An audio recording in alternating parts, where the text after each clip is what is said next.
Hello, fine and wonderful listeners out there that have been listening all along. We are here on episode 10 of Toad Talk Podcast. Thank you, everybody, for joining us on this brand new adventure for the three of us and for this wonderful 10th anniversary Wait, wait, wait, episode. wait, wait, wait, wait, wait.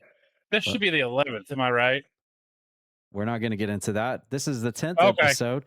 And on this special 10th episode, we have all three original cast members back here at the panel. So it's nice to have all three. Of course, I am your host, Croakitoad, aka Tad. And with me here tonight is Raji. What's up? He is back, and I'm hearing he has something very magnificent that he's going to be bringing to the table on this episode. And also returning back is Zazarus as well. Grem is here. Yeah, I'm here and probably not bringing anything magnificent to the table for later on in the show.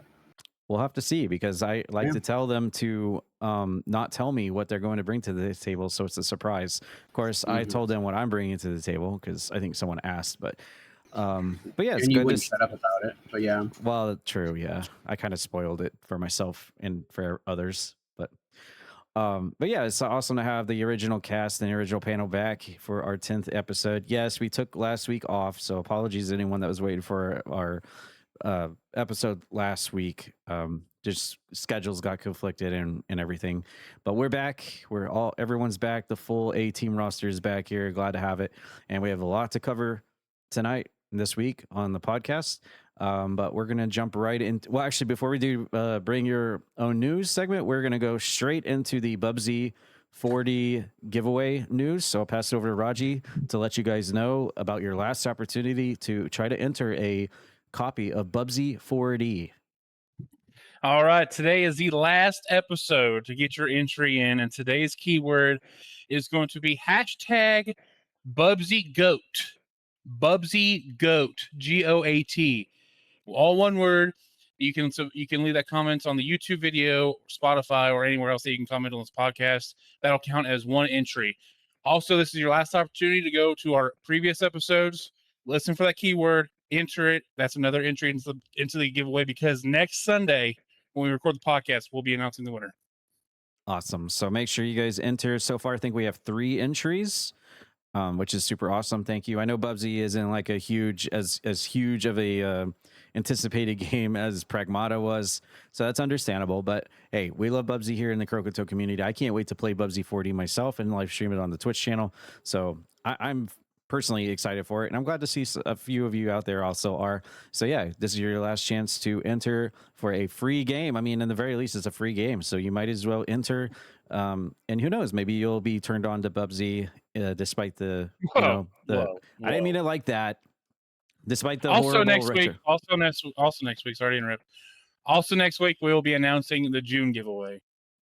So basically, going forward, whenever we announce a giveaway winner, the following month's giveaway will also be announced the same episode and a new keyword. Awesome. Okay. So a lot to look forward to for episode 11 of Toad Talk Podcast next weekend.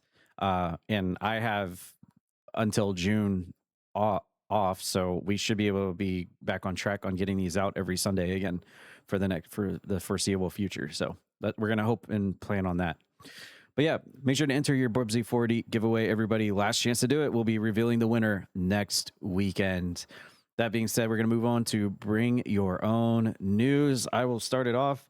And unless you're living under a rock or you weren't around me the past 24 hours, I went actually to the theater to go see Mortal Kombat II, and it was a wonderful time. I think it's a lot better than the COVID era Mortal Kombat that they started on. I think it was 2021 when that one came out, with the emphasis on Cole, a brand new character that they added into the movie series that had no bearing on any of the games before. I'm not going to spoiler anything, by the way. I'm not going to spoil anything for anyone that wants to go see it, so don't worry. I won't be giving any spoilers. But this, obviously, if you've watched the trailers or seen it on TV and commercials, you know that Johnny Cage is in, played by Carl Urban. And I will have to say that playing a very older, much veteran kind of Johnny Cage, who's kind of like past his prime, and kind of reminds me of like those old pro wrestlers that are at like conventions and just waiting for people to sign their autographs or buy their merch and stuff. And the lines very thin, if at all. He kind of plays an aging Johnny Cage, and he gets thrust into this grandiose multiverse adventure that's called Mortal Kombat, and you kind of follow along with him. And he's kind of the primary. Well, there's kind of like two side split stories going into this movie. One is telling the tale of Johnny Cage as just a regular guy, an actor in Hollywood, being thrust into this tournament to the death. And then the other split side of this kind of the story is the telling of Katana from an early age and becoming a competitor herself in the Mortal Kombat tournament. Again, I'm not going to spoil anything, but those are kind of the two stories going through the movie. But if you're looking for fighting, if you're looking for brutality, fatalities, gore, blood, you are going to get it. There are so many fights in this movie. You get a little bit of the intro, just kind of get you settled in. And then from the first fight, man, it goes like 150 miles per hour. Every time you turn around, there's another fight happening. They do have the tournament aspect in this where it's like 6-on-6 or something like that. And you get to watch all of those fights take place. And one by one, it goes through the fights, leading to the final battle. There's so many great characters in this. You could argue that some of the characters kind of take a side seat to, there's only so much screen time, and some characters are like fighting for attention on the screen time of the movie, but every character gets at least a fight. Some of them are a little bit more important and a little bit lengthy than others, but at least they all get a little bit of time to kind of shine on the screen. And I think just overall, it was an awesome experience. I loved it. Obviously, the original Mortal Kombat, the 1995, I believe, with Rum and Chu, always is going to stand up as just being kind of like, man, that movie was awesome as a kid. I loved going to see that. That's kind of how we all feel about that original Mortal Kombat movie. But man, I have to say this one is right there toe to toe with that one, maybe even a little bit better, just because it has so much of today's technology that they could do in employing this thing. Whereas you go back and look at the original one and you're like, okay, there's some animatronics there, some of the effects that they used back then, but still overall a great movie back then. And this one, just awesome. The fight scenes are great. The gore, the blood, the fatalities you see, really awesome. And I will say, I don't think this is a spoiler, but I will say they definitely opened it up to have a third one. And I hope they do come out with a third one. If you are any sense like a fan of Mortal Kombat from like the old days, Sega Genesis, Super Nintendo, whatever, arcades, or even some of the newer ones, the more recent Mortal Kombat video games, I would absolutely recommend you go check this out. I had a blast with this, and there's just so many great moments, great characters from Mortal Kombat, and I was so amped up. I wore my Mortal Kombat shirt to the theater yesterday, and man, it was a wild time. I love it. I can't wait to watch it again, and I highly recommend it. Great movie. But yeah, that's what I wanted to bring to the table. 2 thumbs up for me on Mortal Kombat 2, out in theaters right now. I'll send it over to Raji for his news. Well, we're sticking to the movie concept. You guys thought I was going to talk about something else. Yeah, you're wrong. It's a movie that I don't think either one of you have seen yet. But as of today, the Super Mario Galaxy movie has moved into the $941 million range, making it the 3rd highest grossing video game movie of all time. Number 1, obviously, is the Super Mario Brothers movie, and number 2 is Minecraft. So the Super Mario Galaxy movie is 20 million away from taking over 2nd place and being behind its parent movie of the Super Mario Brothers movie that came out in 2023, which made $1.3 billion, by the way. Wow. That's awesome. No, you're right. I have not seen it yet. I really need to check it out. You saw it though, right? Yeah, I saw it back when it came out in theater the opening weekend. Did you think it was better than the original, or just the same? I think the original was better. Okay. In my opinion. Now, granted, people, if you haven't played the Super Mario Galaxy games, this one's gonna be like lost on you a little bit, because it's very heavy game lore. But if you play the Galaxy movies, Galaxy games, you should be all in this movie. This movie is great. Again, I still hold the first one a little higher, but I think everyone would say that. That's just how the cookie crumbles with video game movies. When it has a sequel, the original is usually always better. But no, It was so good that my wife, the AMC theaters, sent my wife 2 free tickets, and I think I'm gonna go watch it again. Oh, that's cool.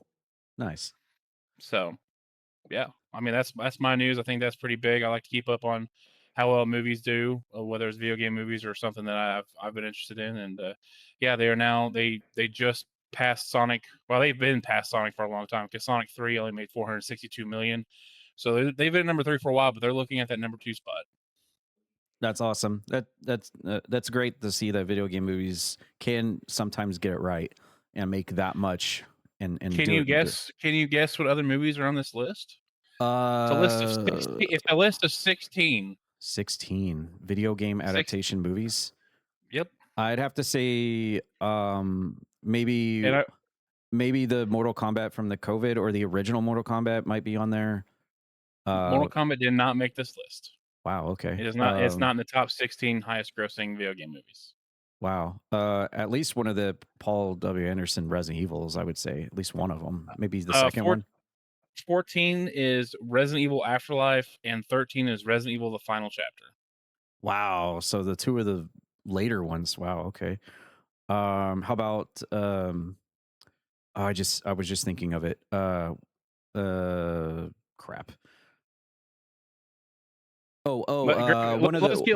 One of the other Five Nights at Freddy's has to be on there. Yes, that Five Nights at Freddy's comes in at number 15. Wow. Okay. Graham, take a shot. Do you have a guess on what could be on this list? And then I'll go through the whole list. You mean like what video game adaptation movie do you think is in the top 16 highest grossing movies? Top 6, you said? 16. Oh, 16.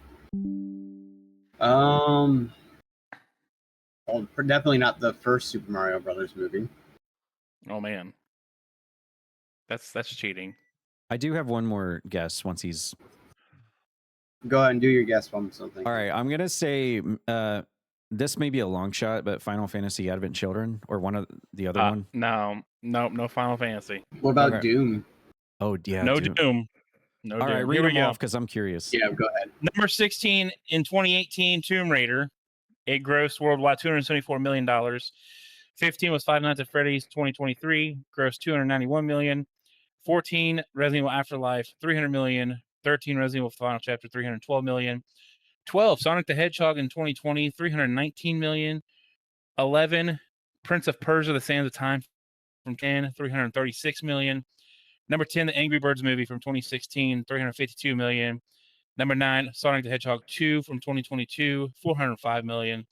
Number 8, Uncharted from 2022, $407 million. Number 7 is a shocker. Rampage, $428 million. That was from 2018. Number 6, a movie from 2016, Warcraft, $439 million. Number 5, Pokemon Detective Pikachu 2019, $449 million. 4, Sonic 3, 2024, $462.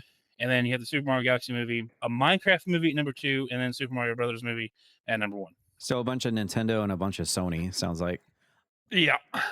Okay. Rampage shocked me. I didn't think that movie did well, but I guess I was wrong. Yeah, I would have never guessed that. Or the Uncharted movie. I watched that. I did not like it, but hey.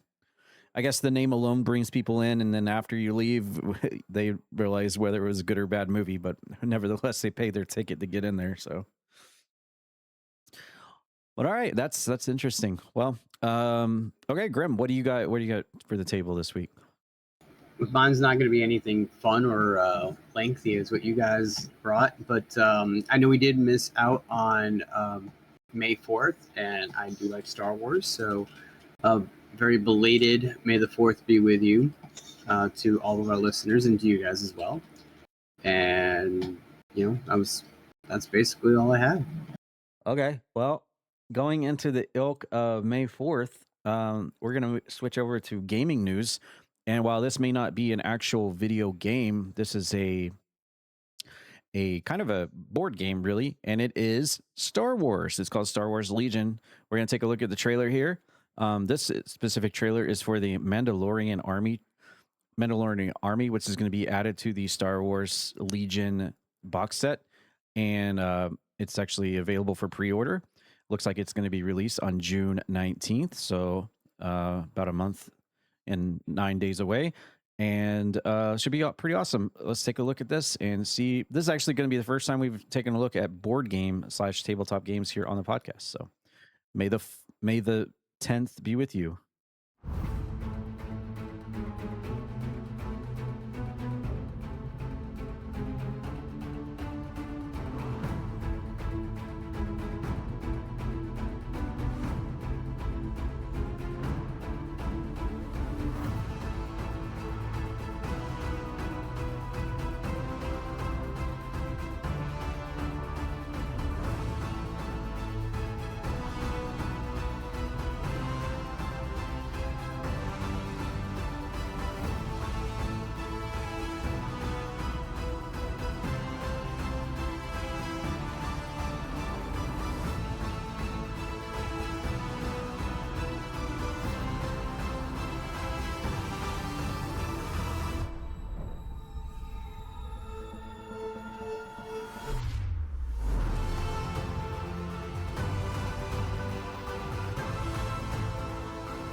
All right, pretty cool there. This is just kind of like an expansion. Obviously, this is, and you can see it right here. I was just about to mention this while I was watching this. Being in the theater yesterday, watching Mortal Kombat 2, they did have a trailer for Mandalorian and Grogu, and so this really is kind of touching on that new movie coming out with the tabletop set here. Looks really cool. I've never really personally ever gotten into sat down and be able to really play a board game other than maybe one time with Signified once while we were at PAX South. But I've always really wanted to sit down and just have a game like this. It looks really fun. And while Star Wars probably wouldn't be my first option to do something like this with, it does look a lot of fun. The little figures look really, really cool. If you're a fan of The Mandalorian and you're super hyped for the movie coming out, and you just love Star Wars, this looks like something that you would really like. And I think it looks pretty cool. But yeah, I saw this this is courtesy of IGN, and it looks like they're really trying to get this out there in time for the release of the movie. And it looks like the special edition Mandalorian Army box set releases on June 19th, so next month. And what do you think about this, Raji? Is this something that looks pretty cool? And do you have any experience playing board games or tabletop kind of stuff like that? The last board, okay, when it comes to movie board games like this, the last board game I got was, I think Lord of the Rings. I don't remember if it was for the Two Towers. What I remember, the biggest thing I remember is having the Eye of Sauron in the middle of the board, the board game. A lot of pop up pieces. But this is more tabletop. Like, how do I distinguish board games like Monopoly or Roll a Dice, something simple like that, to strategy games like this as tabletop. That's how I distinguish these two games or divide them. I haven't gotten to sit down and play games like this at all, whether it be this or Warhammer or anything of such. But this looks cool. I'd be willing to sit down and give it a try if I can find somebody to play it with. When does it come out?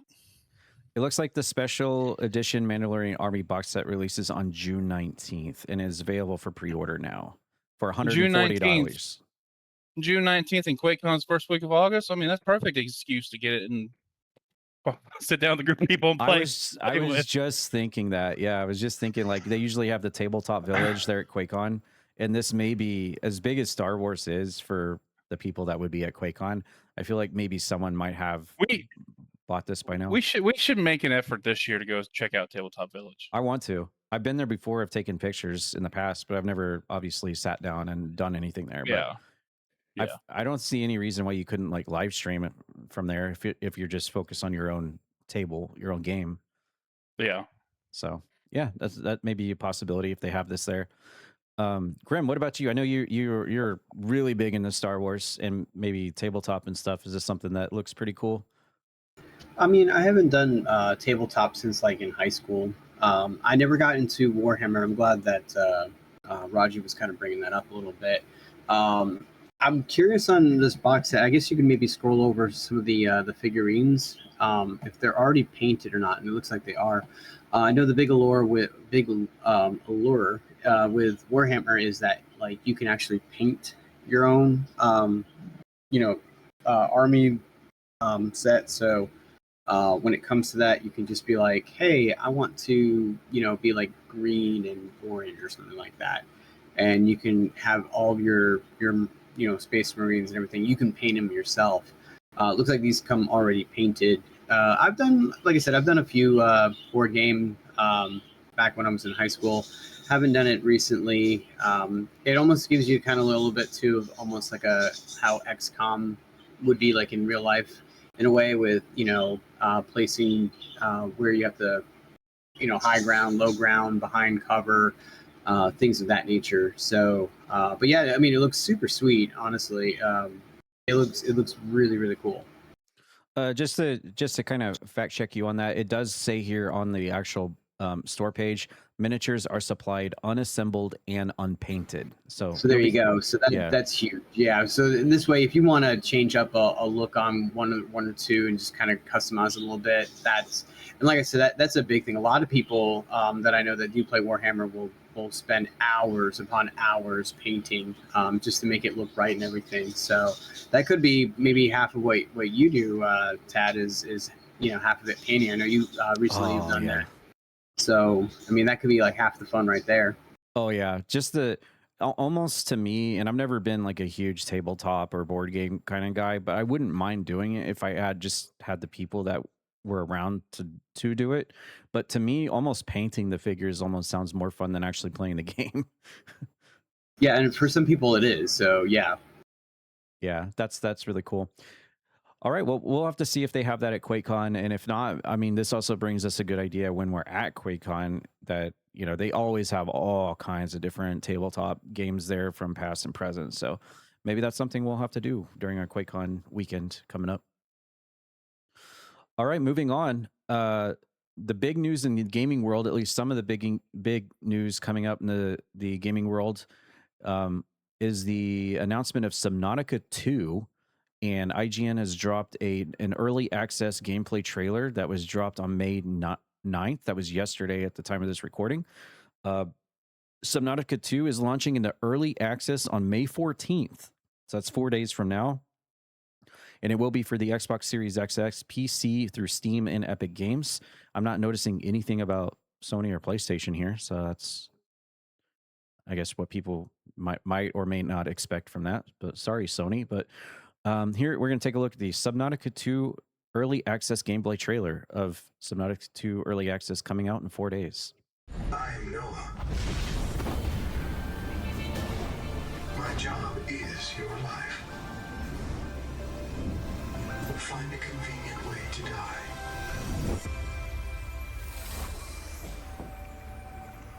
Welcome back, Pioneer. For the sake of all our sleeping friends, we have to learn how to survive. Good luck. No one wants to talk about how we got here. All you need to know is, it's a beautiful place to die over and over again.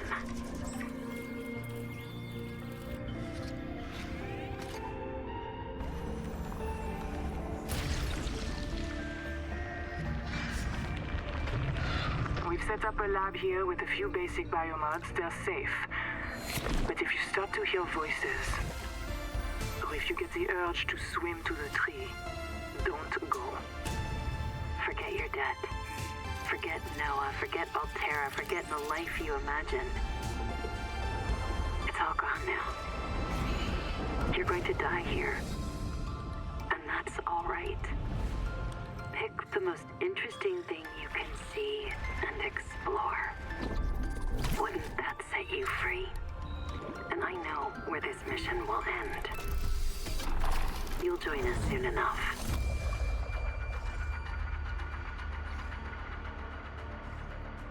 Nice. Okay, so I have to admit something. I've never I mean, I played Subnautica, the original game, for maybe a few minutes, kind of dabbled in it a little bit. And I always felt like, man, this is a game I really need to come back to because I feel like I could really just lose myself in this game. And I often ask people, like, is this a game that you can actually complete? Like, is there an ending to this? Do you get a credit screen? And some people say yes, and some people say no, you can't beat it. So I'm not really sure. I might have to just do a little bit more research on myself because I've gotten mixed answers on that. But this looks really fun, and another big question that I also ask people is this co-op or is it single player for the original game? And a lot of people said it was single player. So I was like, okay, well, I mean, that's not a deal breaker for me. I play single player games, but having a team of 4 people, you and 3 other friends doing what you do in Subnautica sounds like a lot of fun. But it looks like in the sequel, they tackled that co-op question that a lot of people like me had. And it does look like this will be co-op in the second game, which is really cool. In the trailer, we saw different scenes of multiple swimmers swimming around. And so I think that's a big thing for players that probably want to experience the original game with their friends this time around. And it looks like, again, I have to be honest, I haven't really touched a whole lot of the Subnautica original game, but from what I do remember and what I do have played, it does look like it's just more, not to say this in a bad thing, but it's more of the same, but it looks like the colors are still there, very vibrant colors, the wildlife under the ocean and everything, the coral, very pretty colors, very vibrant, which is what you would expect for people that really love the original game, I would assume. So I'm sure for a lot of people that love the original game, they're super stoked about this, being able to share their adventure with friends and be able to explore a whole new vast ocean underneath the water and go out and explore and collect minerals and deposits and check out all the different wildlife and try to swim away from the giant things that are trying to eat you and everything else. And so, yeah, I know this was a lot of talk around the gaming world here lately when this was dropped just yesterday through IGN. But yeah, early access May 14th. That's 4 days from now. And this is definitely something on my radar. And I will say personally, because I haven't really touched the first game as much as I should have, watching this Subnautica 2 trailer makes me want to go back and play the first one and run all the way through it to the best of my ability, whether there's an actual finale to it or not, and just get as much as I can out of it so I can be prepared to play the second one with co-op people on the Twitch live stream. So yeah, these games are definitely right up my alley. I love the exploration type of games like this.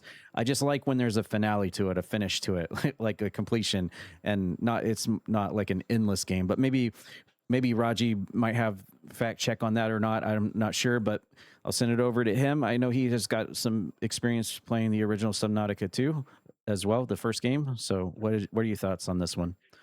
I want to be open and transparent. I've only played it long enough to get all the achievements, and I have not played it since.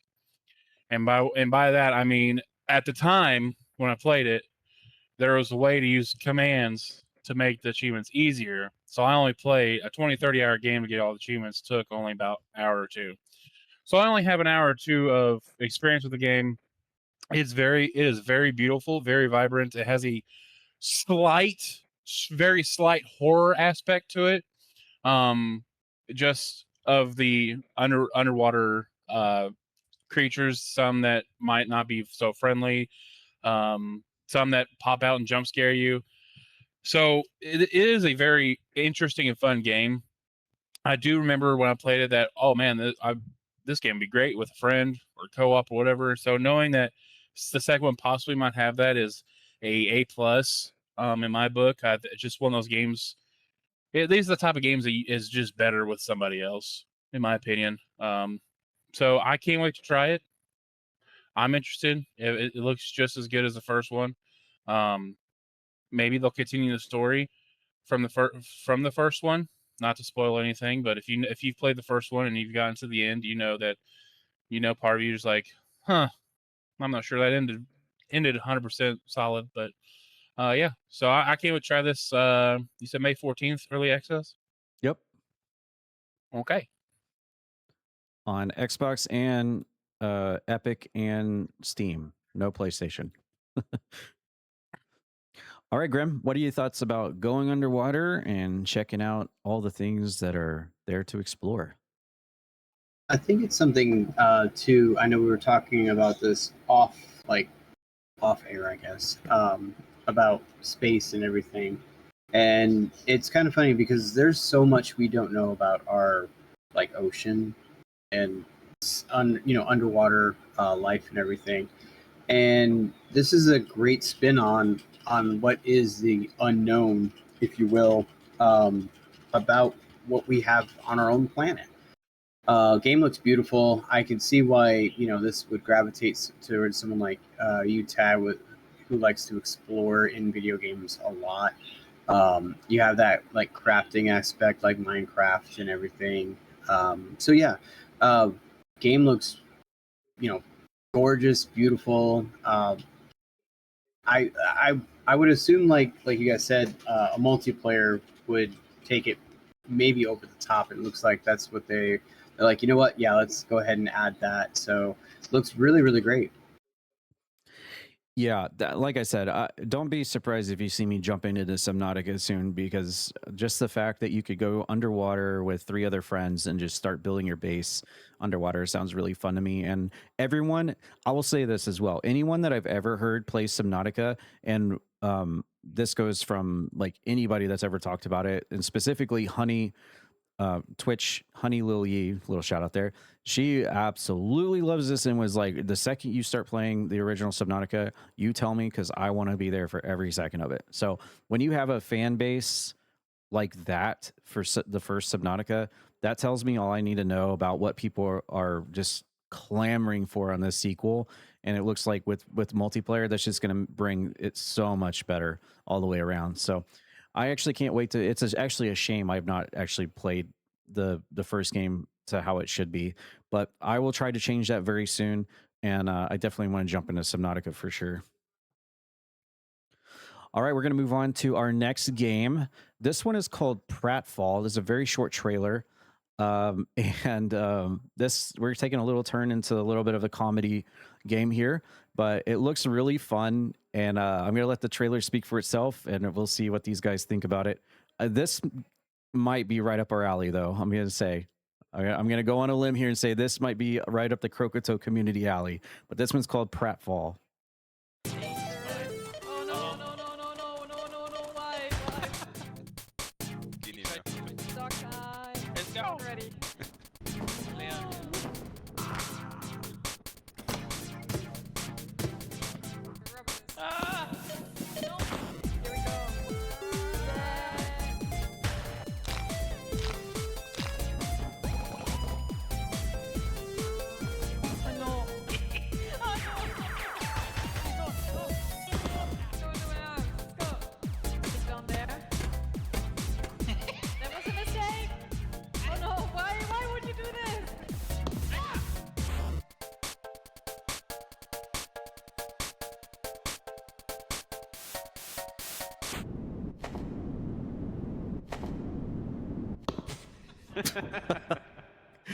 That's a long ways down. So the first thing you might probably think is, okay, we love peak and it's all about going up.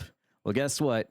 In Pratfall, that actually came out last month. I actually think I already have this game was gifted to me by Urkamus, I believe. So it's just been sitting there waiting for me to play this. But in this game, instead of climbing up the top of the mountain to reach the top, this game you're going down, and it's like a reverse peak where you got to be careful where you're going down, because there might be a hole there and then you just plummet straight to your death. But it looks, obviously this is going to be a 4-player of the ilk of something like Peak. And obviously there's digging aspects and probably tools, utensils here to help you work your way down. It definitely looks like, I would say definitely something that would be right up our community for a community night. As you work your way, dig your way down further and further and further. I'm not sure what the overall objective is on this. Maybe there's a treasure at the bottom. Maybe you just reach the finish line or something and the game ends. Maybe one of these guys have something to add to that. But just from watching the trailer and me not touching, or I think I did install the game, I just have not touched it yet.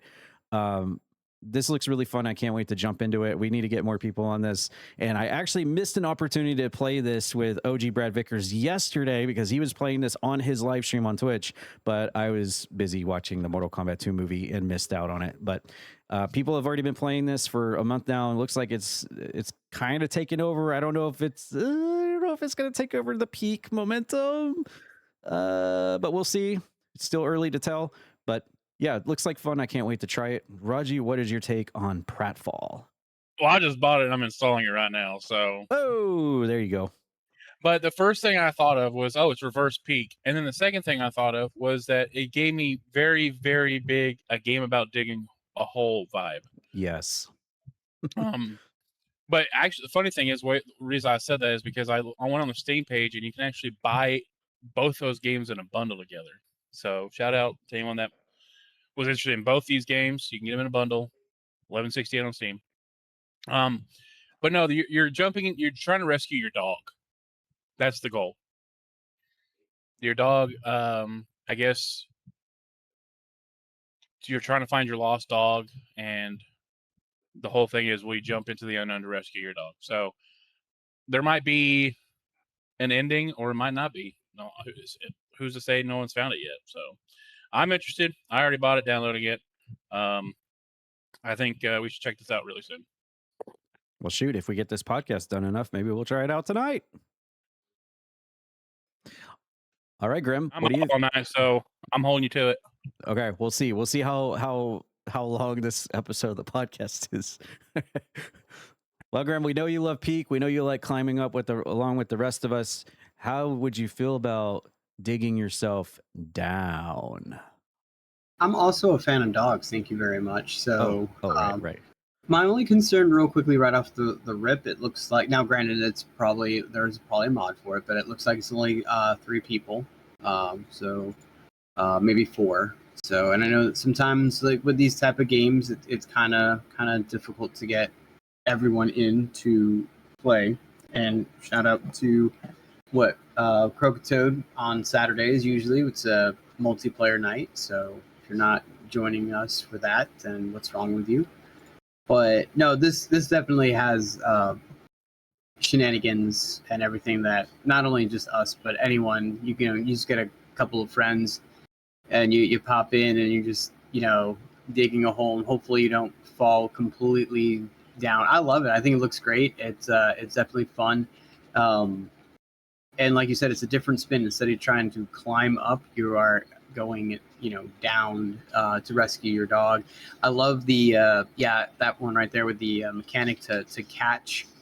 I know Peak it's to grab and lift up, but instead it's to catch any falling teammates you might have or not. I mean, you don't have to catch them, I guess. But yeah, I think it looks pretty sweet, pretty awesome. Definitely like, again, so many of these games too, like Peak, are starting to come out. A Gamble with Your Friends is another one too, and it's just so many multiplayer games that we're so far behind on that we really want to try to showcase. This is definitely one that might fit in the rotation here pretty soon.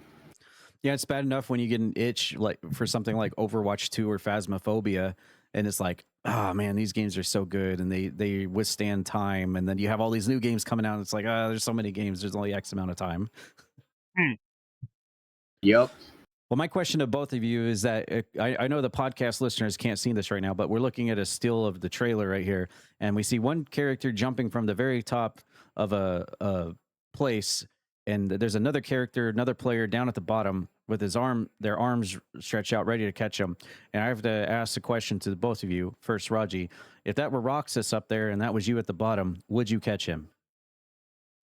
I'd Samoa Joe and walk away. Grem, if that was Roxas up there and that was you at the bottom, would you catch him? Honestly, I'm still trying to dig down for my dog, so I wouldn't even notice. I imagine he would yell something. Yes. I don't know quite what, but I know he would yell something. Something along the lines of "Hype way!" Splat. Okay, so yeah, maybe something like that. So if in Peak he said "light me up," what would he be saying in this game? Catch me, I'm falling. Yeah. Push me, light me up, and then this one pushed me down. Yeah. Why'd you push me? All right. Well, that's. I will say that go ahead. this does have peak style of gameplay. I was reading about it that it is actually way easier with friends because nothing scales. So the less players you have, the hard it's manageable, but it gets harder because now you have if you play solo, you have to cover basically 3 other people. So they say 4 players is an easy way to play this game. And there's no difficulty scaling. It's just responsibility scaling. So keep that in mind. Okay. And the description of the trailer answers my question that further clarifies what I believe Raji said, is that players will join friends on a downward quest in search of a lost dog. Avoid traps, be wary of the complications brought about by gravity, dig straight to the bottom. And it launched on April 420, launched on 420 for PC, Steam. So there you go. Again, I have the game in my Steam library, I believe, thanks to Urkamus for gifting it to me. And appreciate that very much. And we'll have to definitely play with him and get the Croakitoad crew together and try this out for sure. All right, moving on to our next game. We've got some news we've got quite a bit of news for Resident Evil on episode 10 here. But the first bit of news is the big first, I guess, quote unquote, expansion for Resident Evil Requiem coming out. It's called Leon Must Die Forever. We're going to take a look at this. It's a very short one, 35 seconds long, and see what Leon Must Die is all about here, Resident Evil Requiem. I'll keep our friends busy.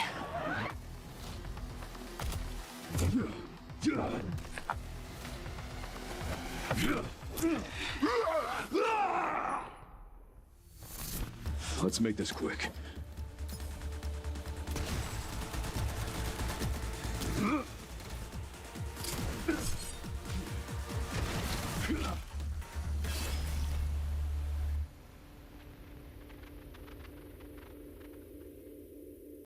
All right, short and sweet for Resident Evil Requiem. It's a free update. It's called Leon Must Die Forever. It definitely, everyone, probably first thing they think of is mercenaries. This kind of reminds me of the Resident Evil Revelations co-op mode that they had. The timer looks almost identical to that. That's what I think of. But basically, it's a special bonus mode. You're playing as Leon. You're going around a little battle arena, and I guess the zombies are going to constantly be respawning. And each, if I have this correct, the typical way mercenaries usually works is each kill you get stacks onto the timer, and there may be some little clocks that run around. You smash those to increase your time. And basically, you're just trying to kill as many enemies as you can before the time runs out. And based on that, you get a score. Looks like you do have enhancers for your guns, maybe melee weapons as well to kind of boost yourself. Obviously, it's going to be more of an RNG approach when it comes to what it gives you, I believe, for like power-ups. So one run isn't going to be exactly like the second run, even based on enemy RNG and spawns and stuff. But I'm seeing here there's a special infected. You've got a rocket launcher here you can utilize. So it looks like all the weapons might be available for you in this free update for Requiem, just giving it players a little bit more of Requiem that's already beaten the game, speed ran it, got all the trophies and achievements in it, beat it on the hardest difficulty in 25 minutes. All those kind of people can have something more to sink their teeth into for Resident Evil Requiem. I unfortunately am not one of those. I one and done it on Steam because I'm still waiting for the Walmart Steelbook copy to come here. I think I'll be waiting until December 31st to finally get my copy. And when that does arrive, then I will go and get all the achievements in this game. So, exactly. Thanks, Walmart. Appreciate that. But yeah, this is definitely something for those out there that loved Requiem, which is basically almost everybody. Gives them a little bit more to jump into and sink their teeth into. That's pretty much done everything you can possibly do in the main campaign. I've never really been as much of a Resident Evil fan I am, I've never really been huge on these side, whether it be mercenaries or these beat the clock modes and stuff. I mean, they're cool. I just get bored real easy of them. I'm more of a fan of like the story and stuff, kind of the main part of the game. But I can see where you could get some replay value out of this. I'm not sure if there's any achievements or trophies tied to this, by the way. I hope there isn't for my own sake. But with a free update, you can't go wrong. And it's more Resident Evil Requiem for for those gamers out there that want some more of it. RAJI, what do you think about this free update? Do you think this has got some meat on the bones, and do you think this will add a lot more replayability for people out there that are already done everything they can do in Requiem? Didn't they do something for RE8? The same thing, kind of thing. Yeah, they I added a might few. be. They added a few different modes in RE8. For RE7, they definitely did. Like there was a lot of like extra side stuff, and then for Village, they had like a battle arena kind of thing like this as well. Yeah, I think each Resident Evil since I don't know about 6. I don't let's not get started about 6. We know everyone's opinion about 6. But ever since 5, it just seems like they always introduce a timed DLC expansion mode of some sort, and I don't know what they have with timed modes like this. I honestly hate timed modes because I want to take my time and enjoy what I'm doing instead of feeling rushed. So I don't know. I don't know. I haven't been a big fan of these modes at all. I'm more of a story content kind of person that expands or brings in a side story or whatever to play through instead of timed content like this with no real reward. So yeah, I don't know. That's just my opinion. I'm not a big fan of the timed mode. So I'm right there with you. And they did have this in RE6 as well. But you can track the origins of stuff like this all the way back to RE2, really, because they added the extra modes of Hunk and Tofu. And while those weren't like countdowns, I guess the Hunk one was, where you have to, start and reach the exit before the time runs out. So you can trace it all the way back to basically the origins of Resident Evil. And then they capitalized it on a Resident Evil 3 Nemesis on PlayStation with the Mercenaries mode itself. So this goes way back hand in hand in Resident Evil, but like I said, and like you said, as much of Resident Evil junkie I am, it's my favorite game franchise of all time. I'm just never been a fan of these side missions like this. Grim, what do you think? Do you think this adds more to the game, or is it just like more of what you've come to expect from the Resident Evil games that have come out? I mean, like we said, every game that has basically come out has had this mode. So basically everyone was expecting this, right? Yeah, I know. Like, if it gave you something, or like it was worth it, like another costume maybe, or an outfit that you can now use during like the main story, things like that would be, something like this would be cool.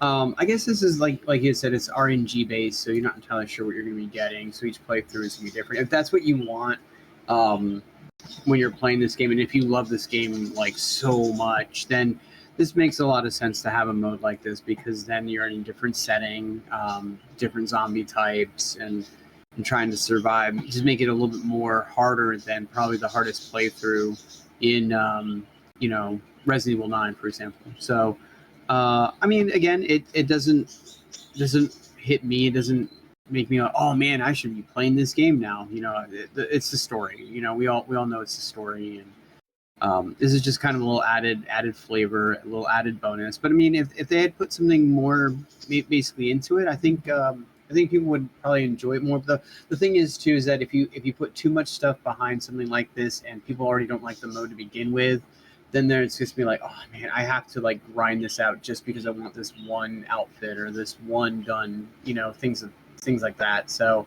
I can see it from like both sides. But I mean, some people like you said, speedrunners and everything. Now they're like, okay, well, we got a new category to speedrun and see how long we can last, and so on and so forth. Yeah, I think this very much like just gives a speed run. I think they identify there's so many speedrunners in all the different Resident Evil games and so many categories that they have kept attaching this to each of their games. They're like, well, they're going to try to beat our game in 20 minutes anyways with just a knife while blindfolded with one hand on their controller.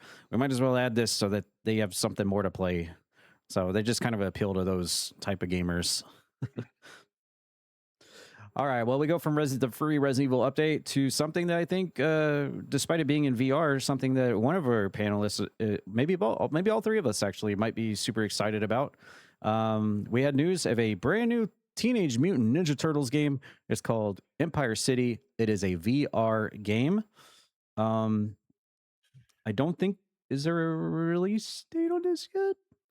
I don't know if there might be a release. Maybe they can fact check me later, but I don't see a release date on this right now, but I'm sure they probably have dropped it. But this is a TMNT game taking place in VR, and I do have a VR and made a Quest.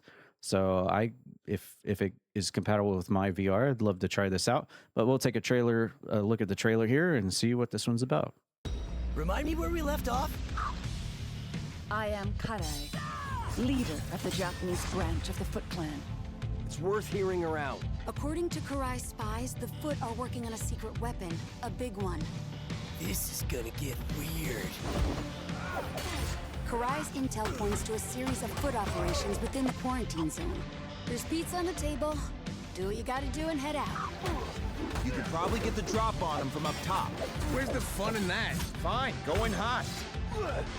You got any idea how hard it is to be intimidating when it's just me? Focus up! Ah, your weapons are weaker than my face! It is settled. We shall work together then. The Foot Clan are all over town setting up some kind of outpost. Guess Mishmash is afraid of us coming for him. You ready to die? No! Your decisions will have rippling effects, especially in the minds of others. Karai is weak and has made the Foot Clan weak. Turtles, give me the fuse that crackles ahead into the dark. For once in your life, be useful to your clan! No! Defend yourselves!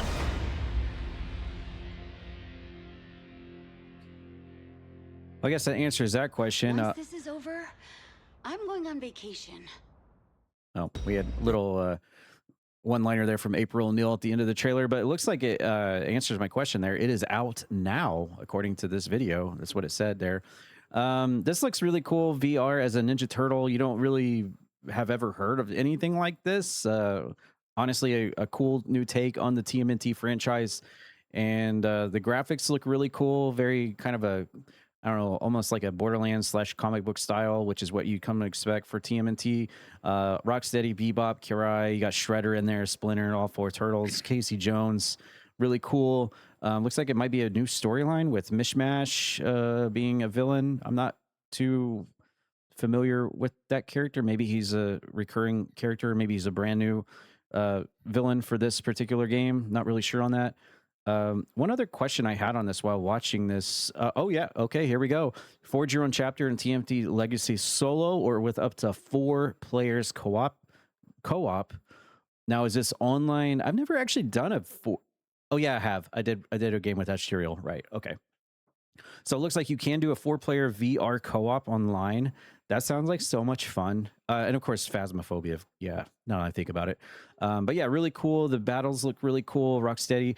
I'm not really sure with what his one-liner was of your weapons are weaker than my face. What is that supposed to mean? Come on, Rocksteady. Really? I mean, I guess they aren't supposed to be the smartest, the brightest crowns in the box, but the game looks really cool, really fun to be in the shoes, be behind the bandana of one of the TMNT Turtles. I'll have to see if this is compatible with the original MetaQuest because I'm a pleb that doesn't have the second one yet. But if it is, I will definitely check this one out. Really, really love Ninja Turtles as a kid. They were my favorite thing ever. And Empire City, out now. Steam VR, MetaQuest, and Pico. TMNT Empire City. Out now. What do you think, Raji? Have you ever played VR a whole lot? And is this something that you think you would play if you had one? I have titles. You're welcome, Grim. There's Bebop. Yeah. Yeah. I have a PSVR too, which I can use on my PC. So, I've been dying to get back into VR, and just watching this, it seems like something that would be cool to play through, especially with friends. That'd be an awesome experience. Yeah, I'm interested. I just saw it on Steam. I just looked it up. It is right now on sale for $20 until May 14th. Hey, only 20? Wow. Oh, its regular price is 25. So holy cow. Right now it's on sale for 20. I definitely would be down to get into this and try it out with friends, even solo too. But yeah, no, it just gives me an excuse to get my VR headset back out, and play through it. Honestly, for $20, I might actually get. Man, our own podcast is getting us to buy games. There you go. But yeah, for $20, a VR experience for the Ninja Turtles like this, I just have to see if it's compatible with MetaQuest 1 because that's the one I have. So I'm not really too knowledgeable. Does that thing still work? Yeah, I hope so. That was like 10 years ago, I wasn't was it? over here collecting dust, but yeah, I hope it does work. I mean, I'm not like, etched my name into it and put it in a microwave or anything like that. It's just been sat here, so I hope it works. Might need a few updates. All right. Well, I will. I hate to break the news to you. As of May 2026, the MetaQuest 1 is no longer supported for new game releases, but you can still access a library of recently added compatible titles. Okay, so this one may not be. Dang. It's almost worth like trading in my MetaQuest 1 for a MetaQuest 2. I wonder if you could do that. They have he might as well go with a 3, brother. Oh, Jesus, we're up to 3 now. We're up to 3. That's what I was saying. Oh my God. Jesus, this is worse than consoles. Man, I didn't realize we were up to 3. God. Sorry about your damn luck. Right. All right, Zazarus, obviously you've never really watched TMNT. I know this really isn't anything up your alley, but I'm going to ask you anyway. Is Teenage Mutant Ninja Turtles Empire City something that looks cool to you? And do you have any experience? I know Asteriel's got VR. Have you ever tried dabble in her VR before? No. I feel like I would get very sick very quickly with VR, sadly. So I've not dabbled in it at all. But yeah, I mean, this is pretty much, when you're a kid growing up with TMNT, this is what you wanted to be, right? You wanted to be one of the turtles, like you said, don behind the bandana, and just live it and hash it out like a turtle. Take on the role of whichever one is your favorite. So if you wanted to, be Donnie and be the smart guy, you can. If you want to be Raph and just go, guns blazing kind of deal, you could do that. It looks like there are multiple ways that you can do things in this game. It does sound fun with multiple. I mean, just having a squad of 4 people like the turtle, each turtle and having fun. I think the what you were talking about with the Rocksteady thing, I think that was just basically him just saying like, hey, like you're not even grazing me kind of deal. But I mean, I don't know why you would say that about your face and be like, all right, cool, we'll go ahead and just work on that a little bit more. But I mean, it is Rocksteady after all. But yeah, it's I mean, it looks pretty cool. It looks pretty smooth. Doesn't look very blocky or janky or anything like that. It looks like you could do cool little things. I like the throwback with the throwing star as well from like TMNT 1 on the NES, where you can use other weapons besides the weapons that you have. Look like it's voiced over it and everything too. So, and I feel just like with April, after this, maybe I need a vacation too. I just realized something while you're talking about Rocksteady. I just realized because of that voice line and his name, it made me think Rocks Steady. We'll have to tell Coke about that one. Yes, we will. All right, TMNT Empire City out now. You can get it on Steam right now. It's on sale $20 at the time of this recording. Check it out. Normal price at $25. I think I might actually grab this, even though I don't have a meta right now, or maybe I should just wait until I get a compatible VR. I don't know. I really want to play this now, and hopefully we can get 3 other people to get it and kick some shell together. All right, moving on. We've got our next. We had a lot of games to cover. We got our next one. This one's called Hollowbody, and this is a third-person action survival game. And I've actually heard a few things about this leading up to the release.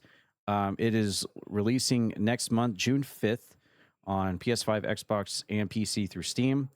And I'm looking forward to this one because I've heard a lot about it. But I'm gonna check out the trailer for the first time here together with the panel, and we'll see what we think.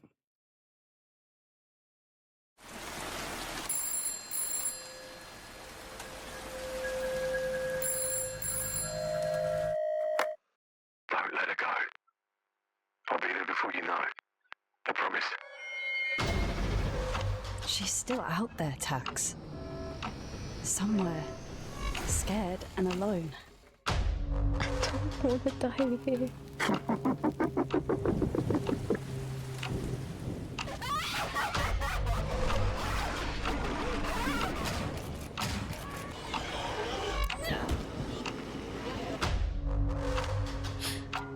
I guess I'll see you after. Hey, we're doing this on our terms, not theirs.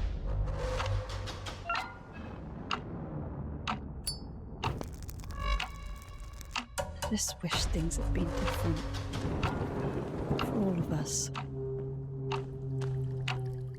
Tell me, is she still alive?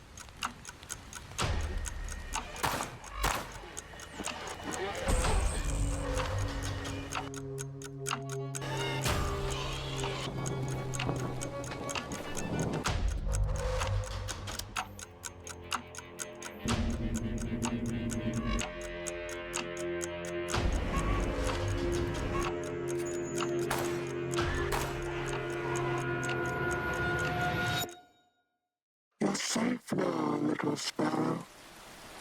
Mother will keep you warm.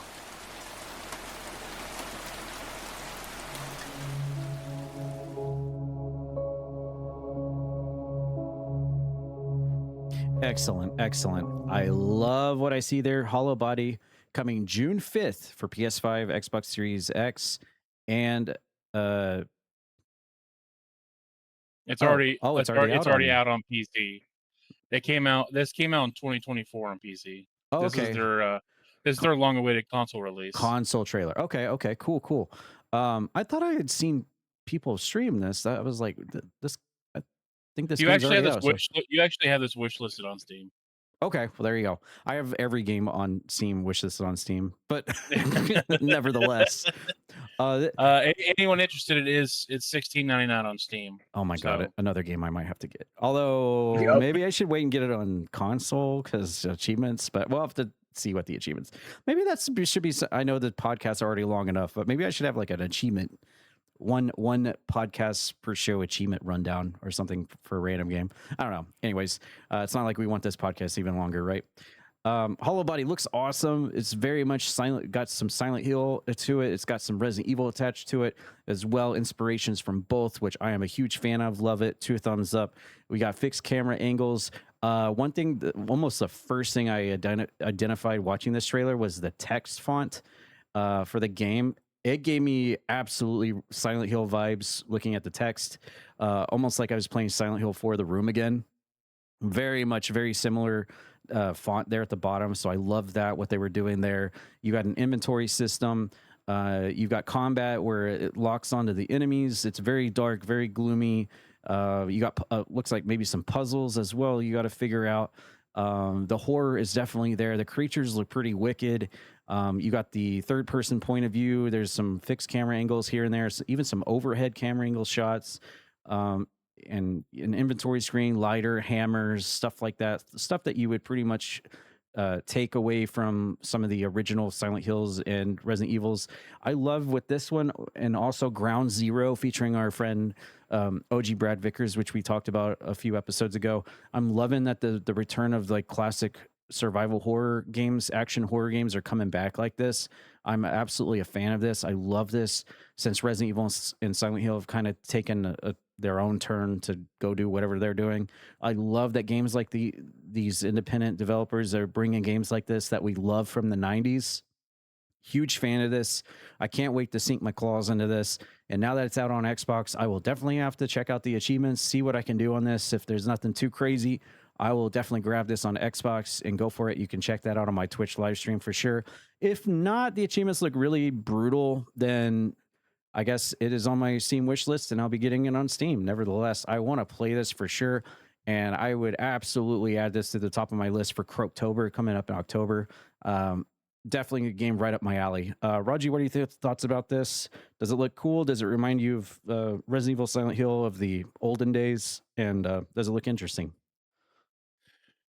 Yeah, I was right off the rip. I was getting Resident Evil vibes from what appeared through the video, tank controls with the fixed camera angles, and then it switched to a different angle of combat, that gave me Silent Hill vibes, like Silent Hill 4, The Room specifically, good Lord, if I can talk, with locking on the targets and all that. Inventory system and the text, like right there, like, do you want to remove this? Yes or no? Big Silent Hill takeaway. I'm just loving the overall vibe of this game. I love Silent Hill. I'm not as big as a Resident Evil fan as you are. I think my love is more towards Silent Hill, just those classic games, and I mean even the newer ones I'm a big fan of. But I can't. I knew this was out on Steam because whenever I was watching this trailer, I was like, man, this game looks really, really, really, really familiar. And I looked it up on Steam and saw that it was out 2 years ago, and that's probably why. But yeah, I definitely would be in the same boat as you. Wait for this console release, and if the doesn't seem like it's worth getting the achievements, I'll probably just get it on Steam. Just this shot right here alone just gives me so much Silent Hill, like whether it's Silent Hill 1, 2, or 3. Just you're running down the city, and then the enemies are just sporadically just standing there in the middle of the street. Really cool. I will say, looking at the achievements on Steam, because obviously, let's be honest, they're probably going to use the exact same list. Why wouldn't you? Only there's a few achievements on Steam that only 2% players have gotten.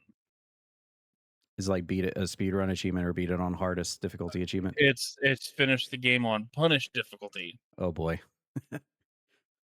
So yeah, we'll have to dive into that, see what that's all about. But yeah, I'm definitely, one way or the other, I'm definitely interested in this. I definitely want to try this because this is definitely something I will play. How many times can I say definitely? Well, let's definitely pass it over to Zazarus and see what he thinks about this. Most definitely. And I definitely won't say the word definitely because that's just definitely wrong to do. Well, you know what? That's interesting. Oh, no. Anyways, I think the one thing you guys didn't really mention too was kind of just the graphics. I'm not going to say that it doesn't seem that realistic, but at the same time too, it does give you that kind of like old retro vibe. It's not smooth. Like even the shot right there, like it looks a little blocky, if you will, like sharp edges. And I think that kind of, but it doesn't look like out of place. You know what I mean? It just looks like you're actually playing a game. And I know a lot of times gamers try to make it as realistic as possible, like RE9 and everything like that. But sometimes you just want something that just looks scary, and then you can just create it in your own mind on how like fleshed out something would really look. But other than that, like I totally agree with you guys. Like Resident Evil, Silent Hill vibes for sure. When I was watching the trailer with you guys, definitely up your guys' alley for sure. But I'm glad that they didn't take the approach to make it look like 100% realistic. You know what I mean? Like the graphics, again, they're not bad. Don't get me wrong. They're just not like what you would normally see from, you know, a studio that's trying to make it as realistic as possible, down to the last hair. Most definitely. I wouldn't even say they were going for realistic. I think they were trying to capture that retro vibe. Mm-hmm. And I think they hit it pretty good because they know. And I'm a big fan. Like present day games and developers try way too hard to make the graphics as realistic as possible, to the point where people's computers are blowing up because these graphics cards can't handle it, and that's why we keep upgrading our graphics cards. Our new technology comes out, and I'm gonna be honest with you. You give me a game, as long as there's a story and as long as the gameplay is great, I don't give a damn what it looks like. I really don't. You could give me a game that is like pixel, like looks like a PS1 game. I'm going to play it and enjoy it. I like the graphics mean absolutely nothing to me. Depending on what kind of game it's aiming to be. Simulators, yeah, okay, graphics that kind of like makes simulator. But games like this, the story, as long as you deliver the story and nail the story right on the spot, people don't care about the graphics. They will take in the atmosphere as it is, whether it looks like a PS1 game or a PS5 game. It will hit the same no matter the look. People will enjoy it. I enjoy retro games, and I think this is going to be a good one. I am absolutely right there with you. And I think what we're another roundabout way of describing what we're talking about is it looks like it should belong on a PS1, but it doesn't. It's almost got the polygon effect of the monster, but it doesn't. And I think that's it looks like an early PS2 game. Yeah, or that. Yeah. It looks retro regardless. And that's what they were going for.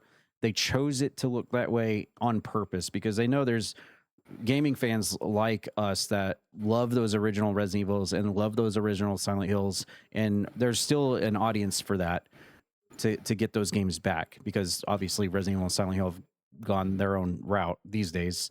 And I'm loving that all these different games, like I said before, that all these different games are capitalizing on that and bringing us that 90s horror that we really want to relive again with a brand new game. Yeah, and I feel like they did a really good job with it. Like I said, that's what I noticed right off the bat when I was looking at the trailer, and I think they hit it. Mm-hmm. Absolutely. This one's definitely on my list for sure. So you can definitely expect some Hollowbody content from me. All right, we have one more game coming up, and that'll round out our gaming. Oh, baby. Our gaming block. We're going to the sports world here, I believe for the first time ever. We had an announcement from, if I can get everything set up here to play the trailer. All right, here we go. We had an announcement from EA Sports. Yes, it's in the game. UFC 6 coming out June. Man, June's going to be a big month for gaming. We'll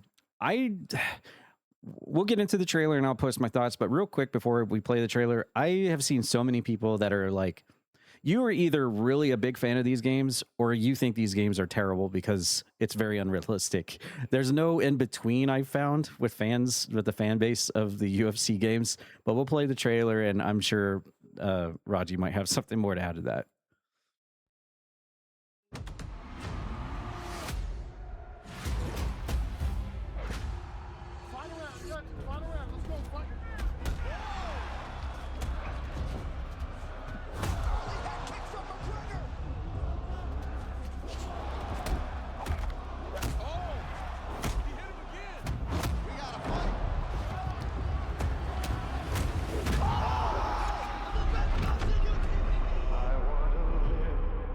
So you want to be a fighter? Show the world you ought to be feared. Born to make that walk. Different is dangerous. Rhythm, combos, strikes they can't solve. Pressure that suffocates. Signatures that define you. These skills become your story. From back rooms to bright lights.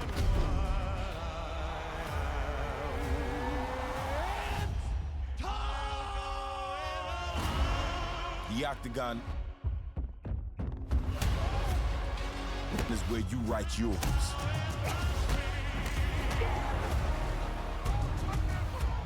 Whether you wind up the hero or footnoting someone else's, it's up to you. Here, who you are is how you win.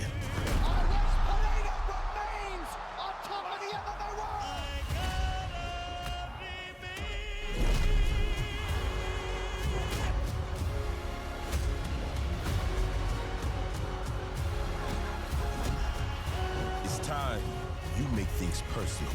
Fight your fight.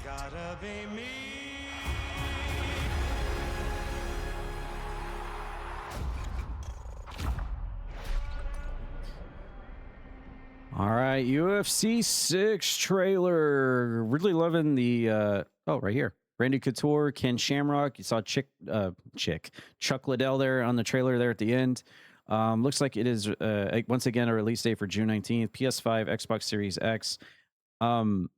That's actually a good question. These games don't come out on Steam, do they? No. Yeah, okay.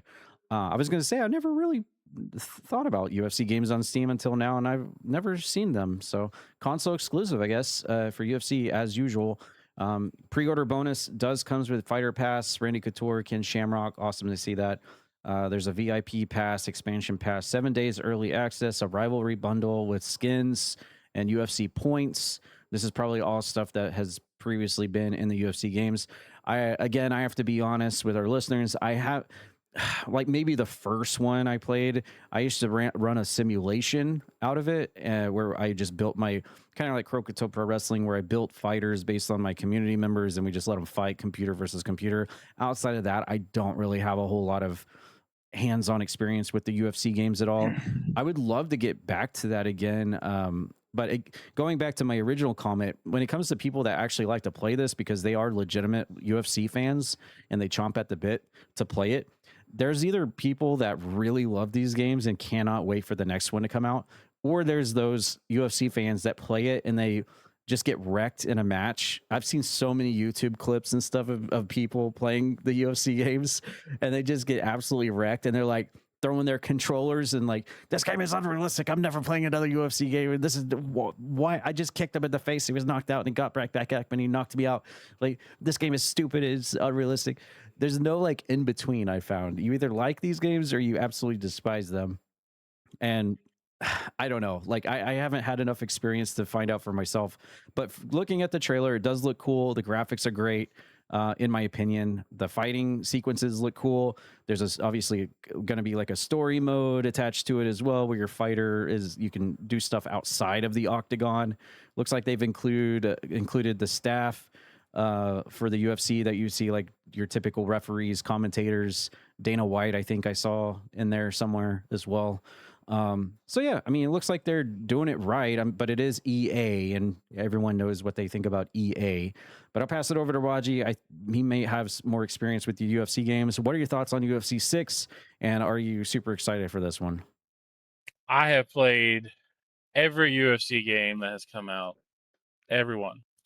And this could be a controversial comment, opinion, but I think I represent most people who love these games, that you cannot beat UFC Undisputed 3 from the 360 made by THQ. I think THQ made the absolute best UFC video game. I think, going back to our conversation from the last game, I think EA is trying way too hard to nail the realism of the look and the feel of these games, when all you really need for these games is a slight arcadey feel with a focus on simulation. But it needs to be more arcadey. Trying to do all these button combos to get realistic combos and moves is what leads people to not like this, because people become sweaty. These new EA games are more tailored to people who like to get online and play PvP matchups. Where I loved UFC Undisputed 3 for the simulation, the CPU versus CPU fights, the being able to create your own fighters, and the biggest feature of UFC Undisputed 3 was the Pride. It featured Pride. If anyone doesn't know, it's basically MMA in Japan, but they do it in a what looks like a boxing ring, wrestling ring, kind of like square circle, not a cage. So we enjoyed that back in the day. I love UFC Undisputed 3. These new ones, like I said, just focus way too much on nailing the realism. That I think that's what drives a lot of people away. So I'm going to play it anyways, just because I'm that guy. I'm the guy that will complain about a sports game every year, but I will still buy it and play it. But yeah.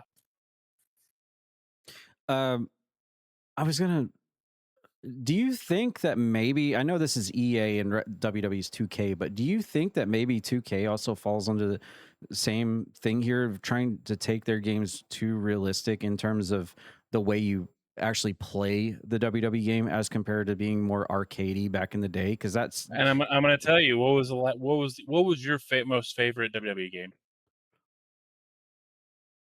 It was 13, wasn't it? Well, playing versus running a E-Fed might be different, but yeah, definitely one of the ones from way back then for sure. Yeah. And who made it?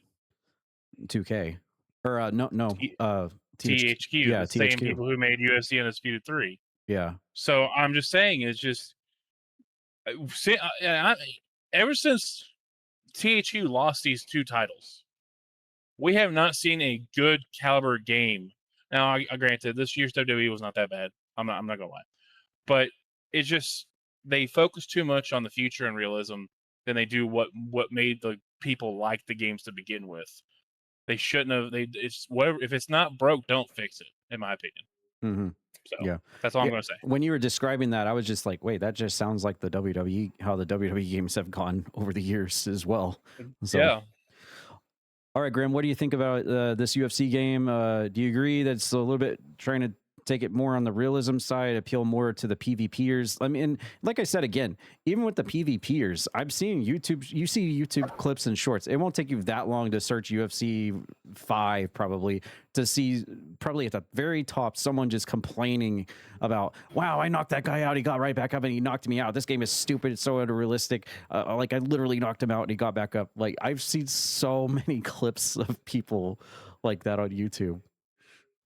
Yeah, I mean, it's EA though, but they're also trying to cater. And Madden is a huge example of that, right? Like it's head to head, but you have to have realism. Otherwise, people are going to be like, "Well, that corner shouldn't have bit on that." I mean, his rating is a 95 or blah, things like that. It's just it caters to them. They want that. They want people to not only complain about it, but they want them to be all sweaty, and they want them to go full blown into trying to be the very best. Yeah, I mean, again, if they were, it was a little bit. I agree with Raji, a little bit more archaic and just for fun. And ironically enough, too, I'm sure if they added ragdoll physics, this would be a must-have for you, Tad, more than anything. But I mean, again. It looks great. I mean, it looks very, very real. I mean, if that's what you're kind of looking for, I've maybe played one UFC game, and it was probably maybe like the first one, if not the second one. So, and it's been a while. But I mean, it's just EA being EA, and it's ironic too. We're watching the video, and I'm like, gosh, that looks like Ken Shamrock. There's no way, right? And I was about ready to look it up, and I was like, I'll wait to the end. And when you saw, I was like, oh, yep, there he is. But yeah, it's kind of funny how they'll add people like that. But again, it's just realism, and it's just how EA is nowadays. I mean, they don't do as much for like NHL, but they don't have any other license. They don't have NBA. They don't have, I guess 2K has NBA and MLB, MLB the Show. So it's really, they only do like a few sports games, and Madden is their thing, and they still like they will put more realism in terms of how it looks compared to how it's supposed to be, like with physics and everything. And that's just kind of how EA does it. Like, and it's kind of sad because like you want to play a game just to play a game. Not for it to be like completely real and tryhards to try to do the very best that they can to be the very best, and then complain about something that's not realistic. You bringing up a UFC game with actual ragdolls just made me think of just the hilarious possibilities you could get with like Superman punching somebody across the octagon and they just go. If some indie developer wants to do it, we will definitely play that game. If you want to go with that, please. That would be excellent. Just Sparta kicking some other fighter and he just ragdolls across. Yep. Maybe even they like clip the top of the octagon and fly out into the crowd. Yeah, there you go. If you can go ragdoll, you might as well go all the way. And maybe the crowd just like tosses them back into the octagon. Yeah. Well, you want arcade? You want to go back to the arcade style? Here you go. Yep. All right. Well, EA Sports UFC 6 coming out June 19th. That's next month. PS5 and Xbox Series X. And it's funny. I see one recommended video already on the side of this trailer from IGN, and it says UFC 6 beta left me very frustrated. Sad face. So there you go. There you go. We should have just read that and moved on. Yeah. Right. Like I said, people are either like gung-ho about these or they are just like, nah, too unrealistic. All right, well, that'll wrap up our gaming block. We got 2 movies we're going to check out. And this one, I've been... here we go. Here we go. Imagine this segment is just going to be you and you'll just skip us and we'll move on to the next movie. Oh, man. You know what? Because of that, I'm going to actually skip our second movie because we kind of already kind of touched it already. So we'll just do Okay. this one and we'll Well, jump I mean, into. last week it was a teaser trailer. This is actually the full blown trailer that just came out. All right. Maybe I'll pull it up. We'll see how long this one lasts. All right. Yeah, we'll see how long the rant goes. Yeah, we'll see. All right. So I got the timer and everything. We're good. Oh I'm ready. boy. Okay, ladies and gentlemen, here it is. We've got. Oh, I didn't even realize Paul Walter Hauser was in this. Okay. Okay. So I don't even know how to take the lid off this can of worms. All Just right. push play and move on. All right. Well, yeah, sure. Let's play the trailer first, then we'll talk about it. We have another new Resident Evil movie coming out September 18th, 2026. Zach Cregger is coming out with his own take on Resident Evil. Now, if you're not familiar with Zach Cregger, he made Barbarian, which I have watched and I liked, and a lot of people really liked Barbarian, and I agree, it was a good horror movie. He also made Weapons, which I think got an Oscar actually, which is also a really good horror movie. I've liked both of his films, so I'm coming from the camp of okay. I like his presentation. I like what he's doing. I like what he's bringing to the table here lately with his two movies. He has decided to step into the world of Resident Evil once again in the survival horror of Resident Evil. And this is a guy that's kind of riding on the moon right now with his two projects, his previous films. He could have done anything, but this almost feels like a fan service.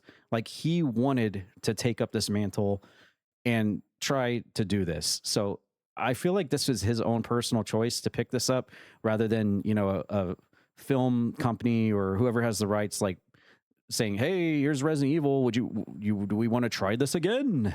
And he's like, yeah, sure. I have nothing else better to do. This is more like him reaching out and saying, hey, can I try my own take on this? Look at my previous two movies. Let me have a shake at this. So I'm at the best I can, because everybody knows that's listening to this. If you don't know, Resident Evil is my favorite franchise of all time. Maybe not the recent stuff, maybe not the modern stuff, but Resident Evil 1 is my favorite video game of all time, period.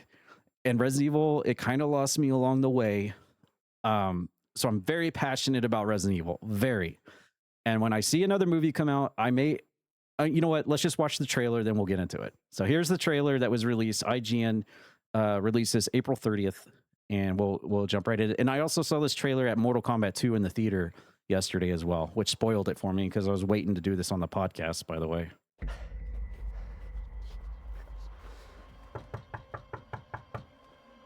Hello? I had a little bit of a problem on the road. I was wondering if I could use your phone.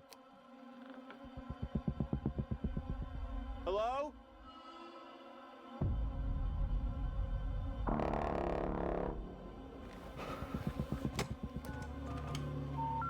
Yes, we're sorry.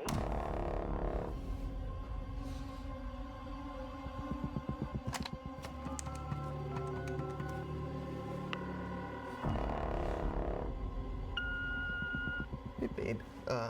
Look, I'm really sorry that we got disconnected earlier, but some things have happened.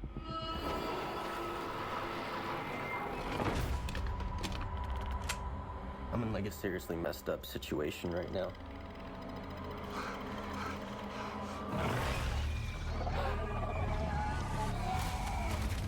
And it looks like there's a chance that we might not get to talk to each other again.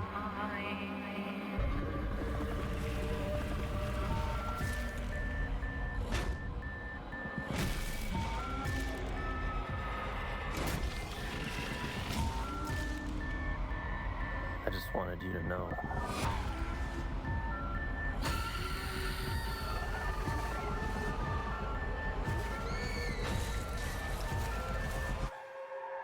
I love you.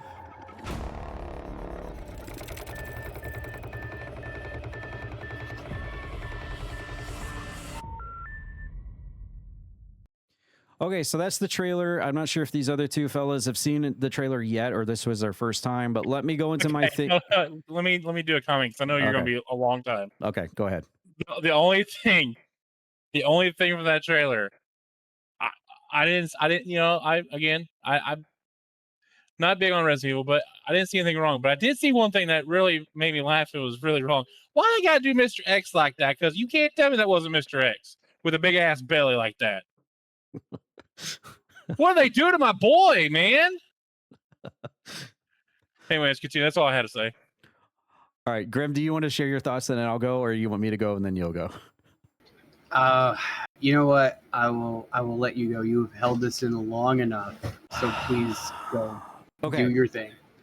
All right, first of all, Constantine Film, no stranger to the Resident Evil movies. So they're back again. I'm not sure if they own the rights to the Resident Evil franchise in terms of films, but they are no stranger to the films. I believe Constantine Film ran it all the way through the Paul W.S. Anderson films as well. Someone can fact check me on that. But I know Constantine Films is hand in hand with the Resident Evil movies throughout the past. Now, okay, I almost have like a positive and a negative. All right, so we're gonna go with the. How should I do this, man? There's so much to unpack. There's so many words in my brain right now, but I don't know the words to come out of my mouth here on this. All right, so let me just try to do this one by one. All right, so as Resident Evil fans, and there's many of you out there that probably have Resident Evil this sucks movie syndrome. Okay, we've been through it before, right? We got the big one with the original with Paul W.S. Anderson. We found out, okay, this is more about Alice, and there's like some Resident Evil sprinkled on top of the ice cream, right?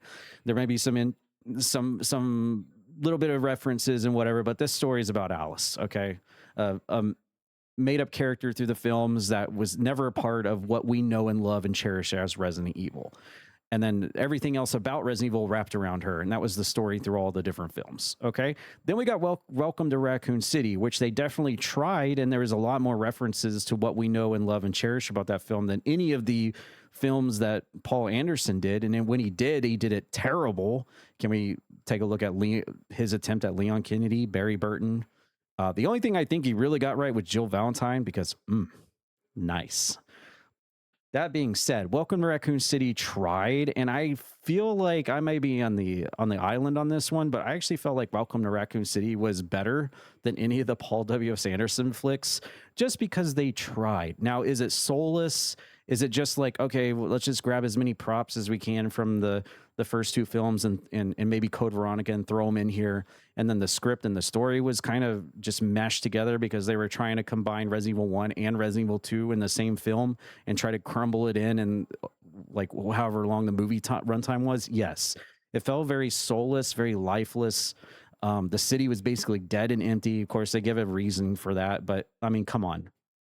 But at least there were props in there you recognize. At least there's the main hall you recognize. There's Umbrella logos. There's William Birkin. There's the adoption clinic from the remake. You know, you see things that you familiarize and know from playing the games. You're like, okay, yeah. Okay, yeah. I remember that. Yeah, I see that. Yeah.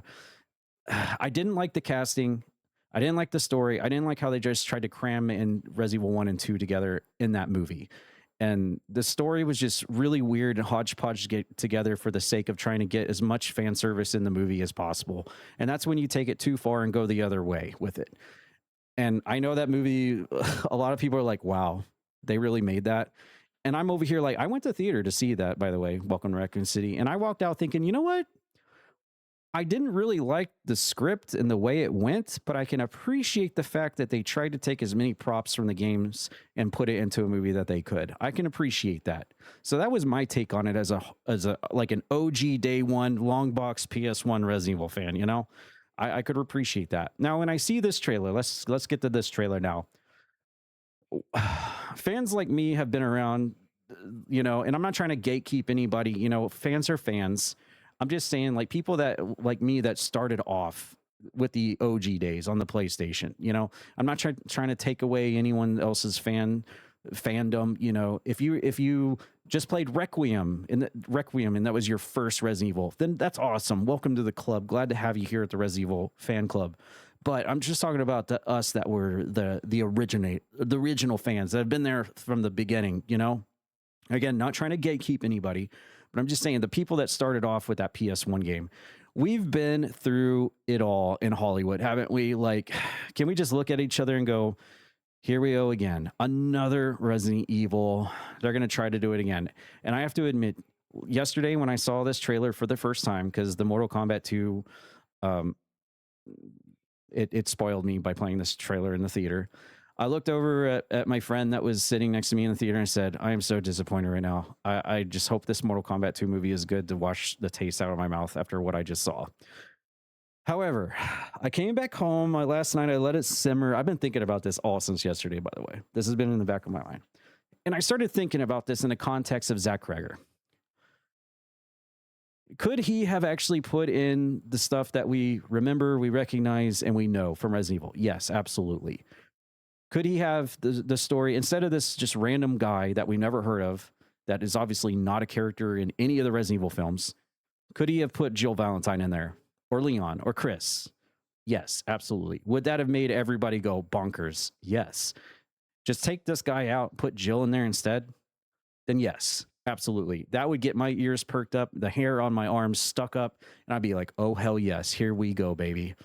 If it was like, you know, as best of a one-to-one, you know. I mean, look at the Residents of Evil. They have, while they're on a much, I mean, obviously their stuff isn't in theaters and they're very much like fan grassroots built. They actually, you know, are trying to stick true to that. And I can see what, I feel like I'm like all over the place here. I'm sorry for anyone listening, but I think I can understand where Zach Cregger is coming from here. While some of his reports and the things that he's talked about has said, yes, this coincides with the events of Resident Evil 2. So that makes you think, okay, this takes place in 1998. And I've also seen people say like, well, if this is taking place in 1998, why does he have a freaking cell phone with a flashlight on it? They didn't have those in 98. Why, you know, there's some things that don't make sense. Why is there snow all over the place? There was never any snow in Resident Evil. And you got to think, well, it was the Arklay Mountains, you know, they're mountains, keyword mountains. So maybe this takes place in the winter. So and then this guy that you see, this just random Joe Schmo guy that you've never heard of. And so you start up, and then the big creature in the sewer that you see, which is, and then the creature with all the arms and legs that come out of the door. None of these things are things that you'd ever seen in the movies or in the games. Right. So you're starting to slowly understand here what Zach Cregger is trying to do. And what he's trying to do here is use Resident Evil, the whole video game and fandom as a whole, the whole cult phenomenon of Resident Evil. He's trying to use that as a base. And from that ball of Resident Evil, he's taking out the things that as a player of the game that you would have had experience while playing as Jill or Chris or Leon or Claire or Ethan Winters or whoever that you would have experienced, and putting you as a gamer, as a player, into the role of this guy on this movie. You'll notice in the trailer, if you watch this trailer, he's opening up the cupboards. He's searching for items. He's looking for bullets. He's looking for ammo. He finds a shotgun. There's no ammo in it. He finds a pistol. He's, you know, there's like almost like fixed camera angles as he's walking through the street and stuff. And he falls down into the sewer. I think what Zach Cregger is trying to do here in this film is trying to put us into the role as this guy. None of the characters really necessarily matter in this. He's just trying to make another film that is more based on your experience as a gamer playing the survival horror of Resident Evil.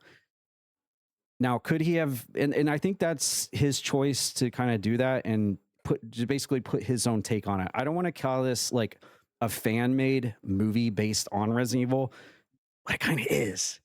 It's basically like if any of us wanted to take Resident Evil and we're like, you know what, I want to create my own sub-story that coincides with Resident Evil, but I don't want to use any of the main characters that everyone's familiar with. Maybe we'll use some of the monsters. Maybe we'll have our own take on the monsters and the zombies and the virus that, you know, twists these different creatures and animals through the BOW, you know, turning them into, you know, because there were Cerberus dogs, MA39s, there were ivy plants, there were Neptune sharks, there's tyrants, there's nemesis, there's giant spiders. So the big guy down in the sewer sitting there, obviously, first people are going to be like, what the hell is that? I've never seen that before. And so what I think he's trying to do is say like, well, you know what? This is my new mutation. This is my new BOW. You might have not seen this before in the games, but in my movie, this is what happens when the virus leaked out and infected whoever this was. And this is my dude. This is my creation in my film.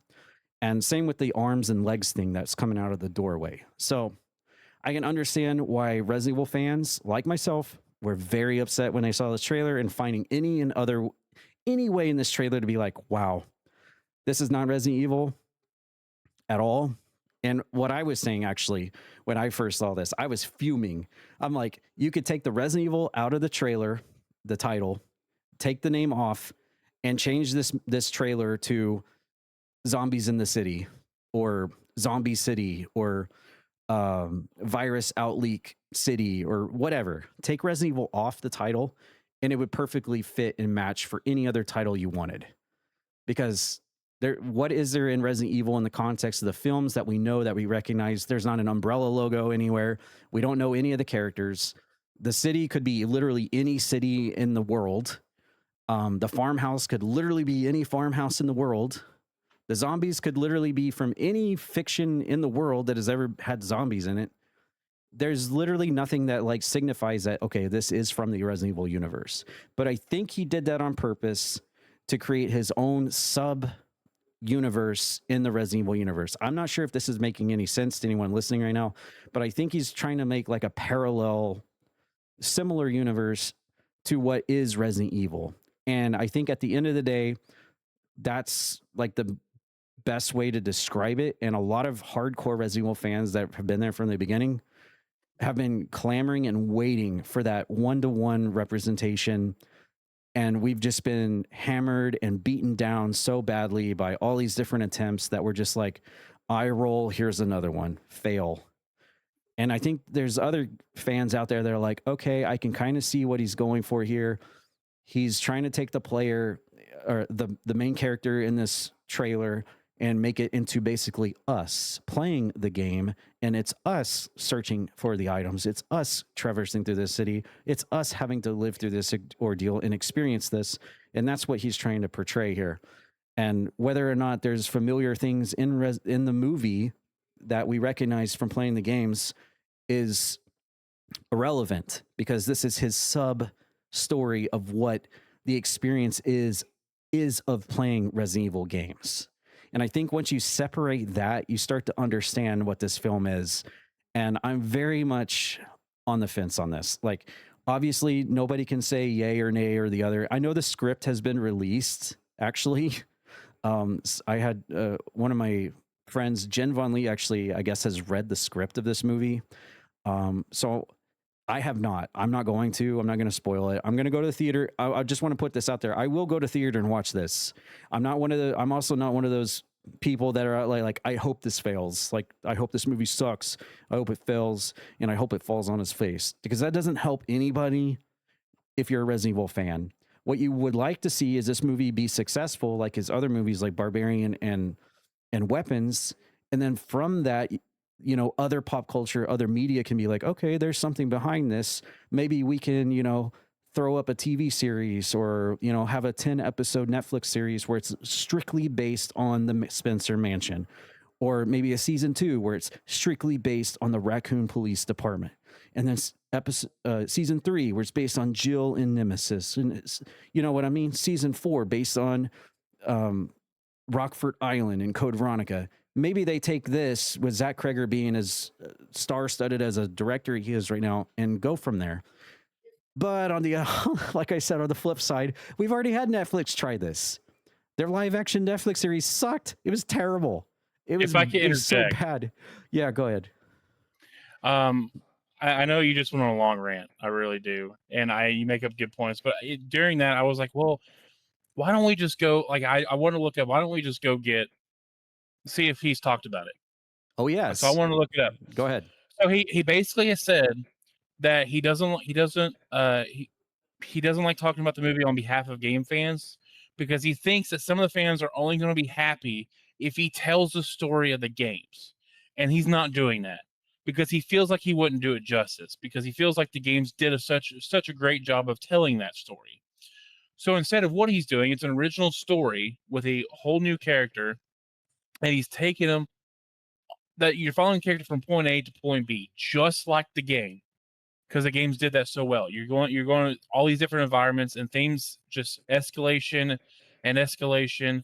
And he said that just feels so cinematic to me from the games. So he wanted to tell a story that could take place in the Resident Evil world, but wasn't telling a story that the games had already told. He's like, to me, he's like, to him, he would feel like there's no kind of winning there if I was to tell Leon's story, because the games already did that such a good job. It would be kind of redundant and ultimately disappointing because he didn't think he could do it justice. So it's taking, like you said earlier, it is taking place in the world of Resident Evil 2. There's going to be lots of Easter eggs that are going to be in reference to the video games. I think there was mention that this takes place on the outskirts of Raccoon City.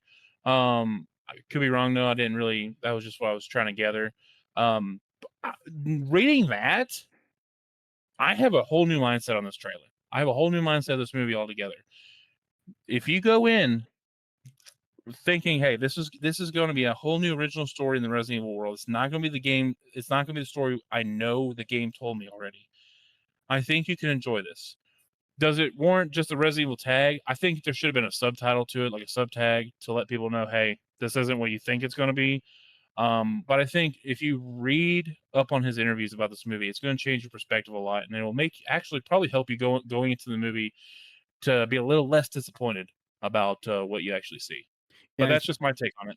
And I think that's where I and many other people just immediately see the Resident Evil tag, and you're like, okay, here we go. Finally, we're going to get a movie adaptation of the games that we know and we love. But that's not what he's doing here. And that's what I was trying to say, is making like a parallel line with the games that we know. And he's basically just trying to tell his own spin-off story as to the events that have happened side by side, parallel to the games that we know, Resident Evil 1, Resident Evil 2, specifically Resident Evil 2, I suppose, in this case, since it's taking place in a city, which presumably is Raccoon City. So still, though, you can't tell me that's not Mr. X. I mean, maybe, or Mr. X or Mr. Double XL. Yeah, maybe Triple X, Mr. 4X. I don't know. Yeah.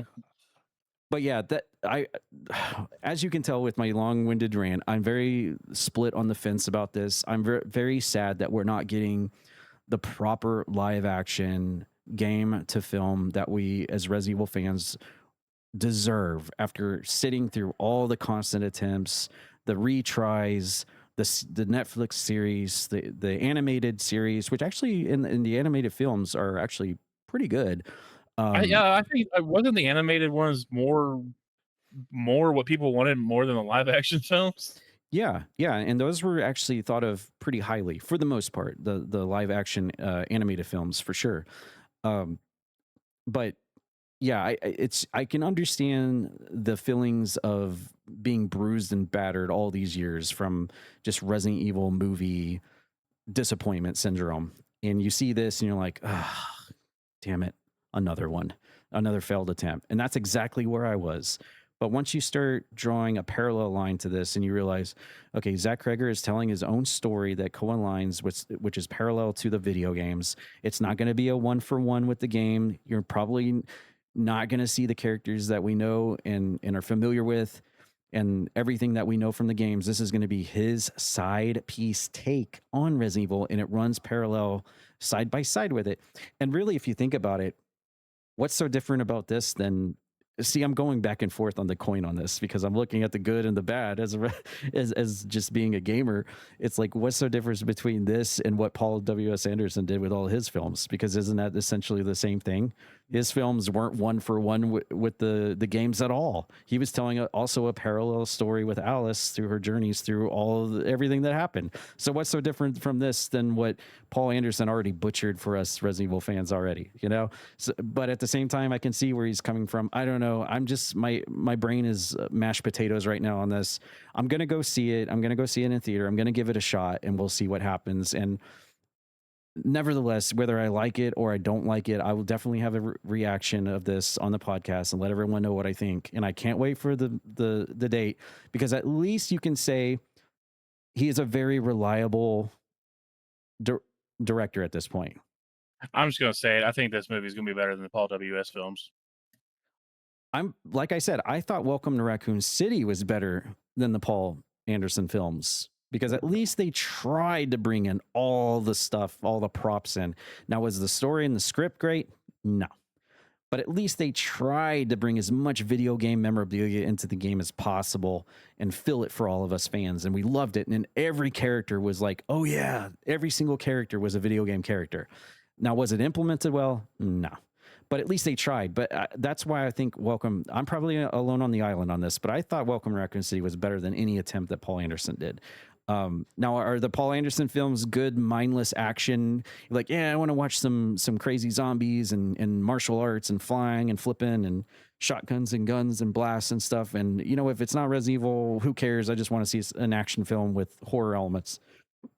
Then great. Yeah, those are good movies to sit down and have a mindless little fun time with friends. But if you're going in like thinking, okay, Resident Evil, finally, here we go, you're going to be disappointed. And I think that if you have the same take on that as you do with this coming up, you're going to feel the same way. So I just implore you, fellow Resident Evil OGs out there, try to look at this in a different mind place. All right. This isn't going to be your 1-for-1 that we all want. Okay. This isn't going to be 1-for-1. I know we all want it. I want it. We all want it.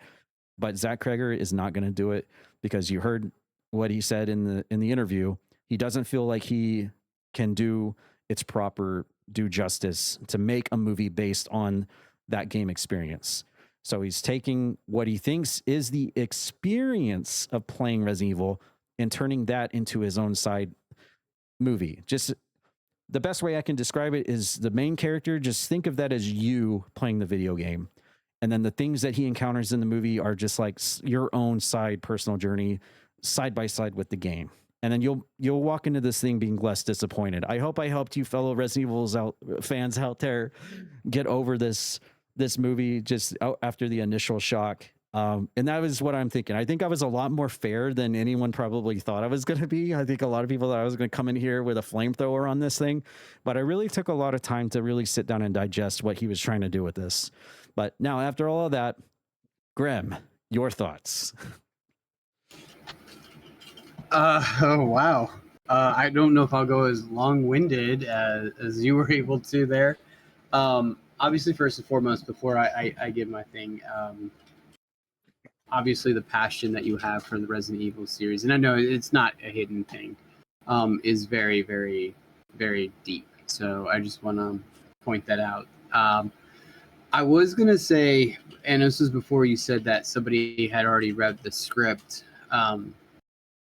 I was thinking back to when the trailers were coming out for was it Resident Evil 9, and everyone was like, "Well, okay, we see Grace, but like, who's Grace, and who's gonna be like, are we gonna get another like character to play as?" And I don't remember when Leon was announced. I know, granted, there was always the leaks and blah blah blah. But when it officially happened, it was pretty much, I want to say closer, like really close to the release date of the game, if I'm not mistaken. And so I was kind of holding out hope, like, well, I mean, we're just watching the trailer. We don't have much more to go on.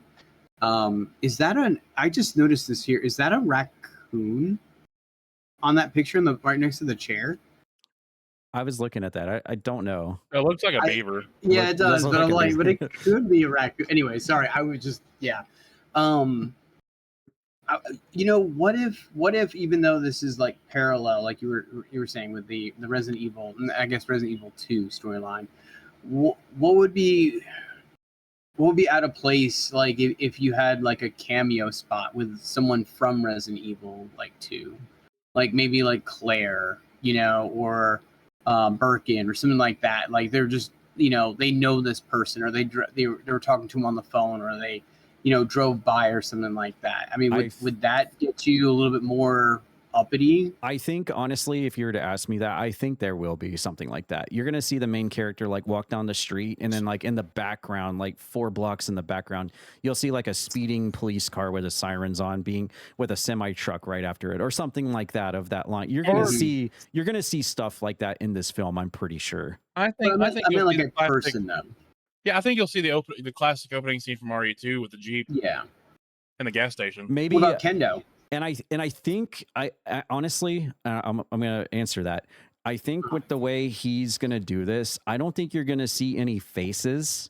you may see silhouettes or something in the very background, or something that you may familiarize yourself with as playing the game, like maybe a certain explosion or a car flipping over, or maybe some kind of black silhouette in the background, like running across or shooting at a horde of zombies or something. You're not going to see the specific face of this character of this moment that you're like, holy shit, that's from Resident Evil 2.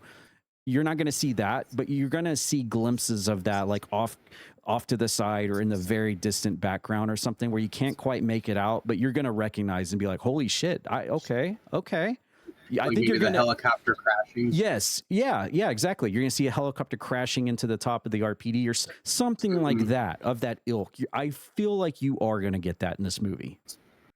Would that be enough for like you per se? I'm kind of giving you a question.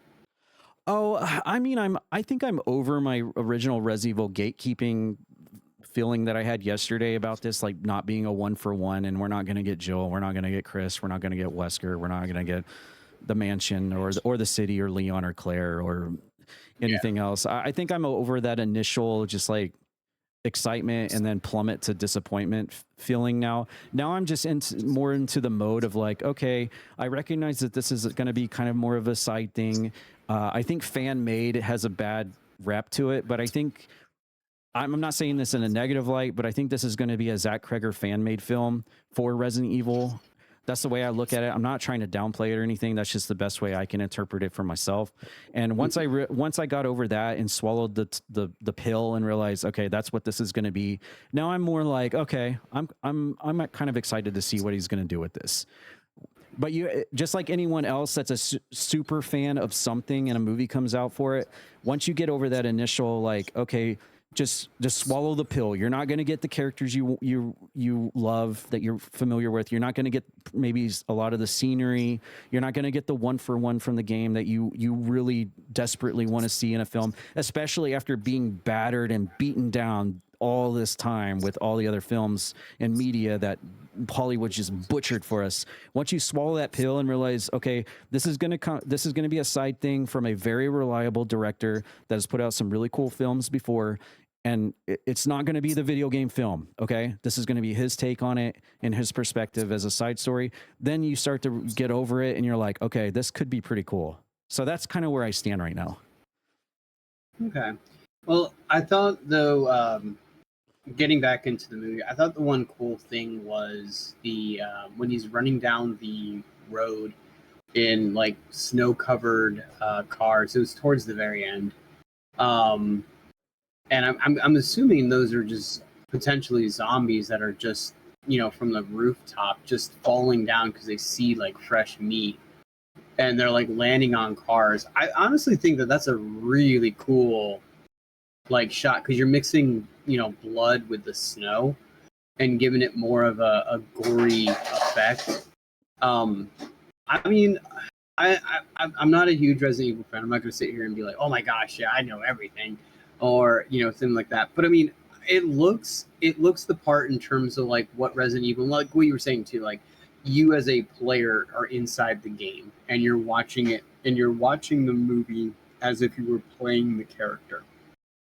So, and you mentioned it too, like, you know, having the shotgun, the pistol, like, oh shoot, there's no ammo, going through the drawers, kind of like what you would do in Resident Evil games, trying to get the key off the dead body that's there, only for it to be dragged because you can't see, you know, what that darkness, the other half of the body is. Things like that kind of like put you in like the video game mindset, or like, oh man, I really don't want to go and loot this thing. I know what's going to happen, and it happens. So I don't know. I mean, like I said, it looks pretty good. It looks like a movie to just kind of sit back and enjoy. Like to what you were saying though, definitely like you could have put, you know, Joe Schmo's adventures through Zombie Town, and it would be it would have the same effect. Yeah, you could remove the Resident Evil title altogether and be like, okay, this is not. Just erase Resident Evil altogether, and you just have like creatures and I don't know, Zombieville, and they would fit perfectly because that's just what it is. It's just I feel like it's more the experience than what Resident Evil is. It's more the experience of playing the Resident Evil games than it is about Resident Evil. if that makes sense. Yes, it does. All right. Well, that is our very long take on Zach Cregger's Resident Evil, the trailer. Again, maybe we should skip the next movie after that. yeah, I think we might. But it will be out in theaters September 18th. I'll have to check and see if I'm off that weekend from work travel. I hope I am, because I'm going to definitely go to theaters to see this. And whether I walk out with egg on my face after trying to defend Zach Cregger's attempt here, and it's just like universally like, then I'll come on this podcast and I'll say, you know what? I was wrong. I'm sorry, my fellow fans. Maybe I was just too optimistic about it. I was trying to see the brightness of the sun through the cloudy days that we've had for Resident Evil films for us fans out there. Or if it's actually good, I'll come on here and say, you know what? It was actually pretty damn good. You should go check it out. Put the Jill Valentines and the Chris Redfields and the Leons in your back pocket for this one. And just think of this as you are the Resident Evil character and you are this guy, and you'll have a better perception of what this movie is trying to tell. But yeah, I think that's a good one to end off on our movie block. Just the one for this week.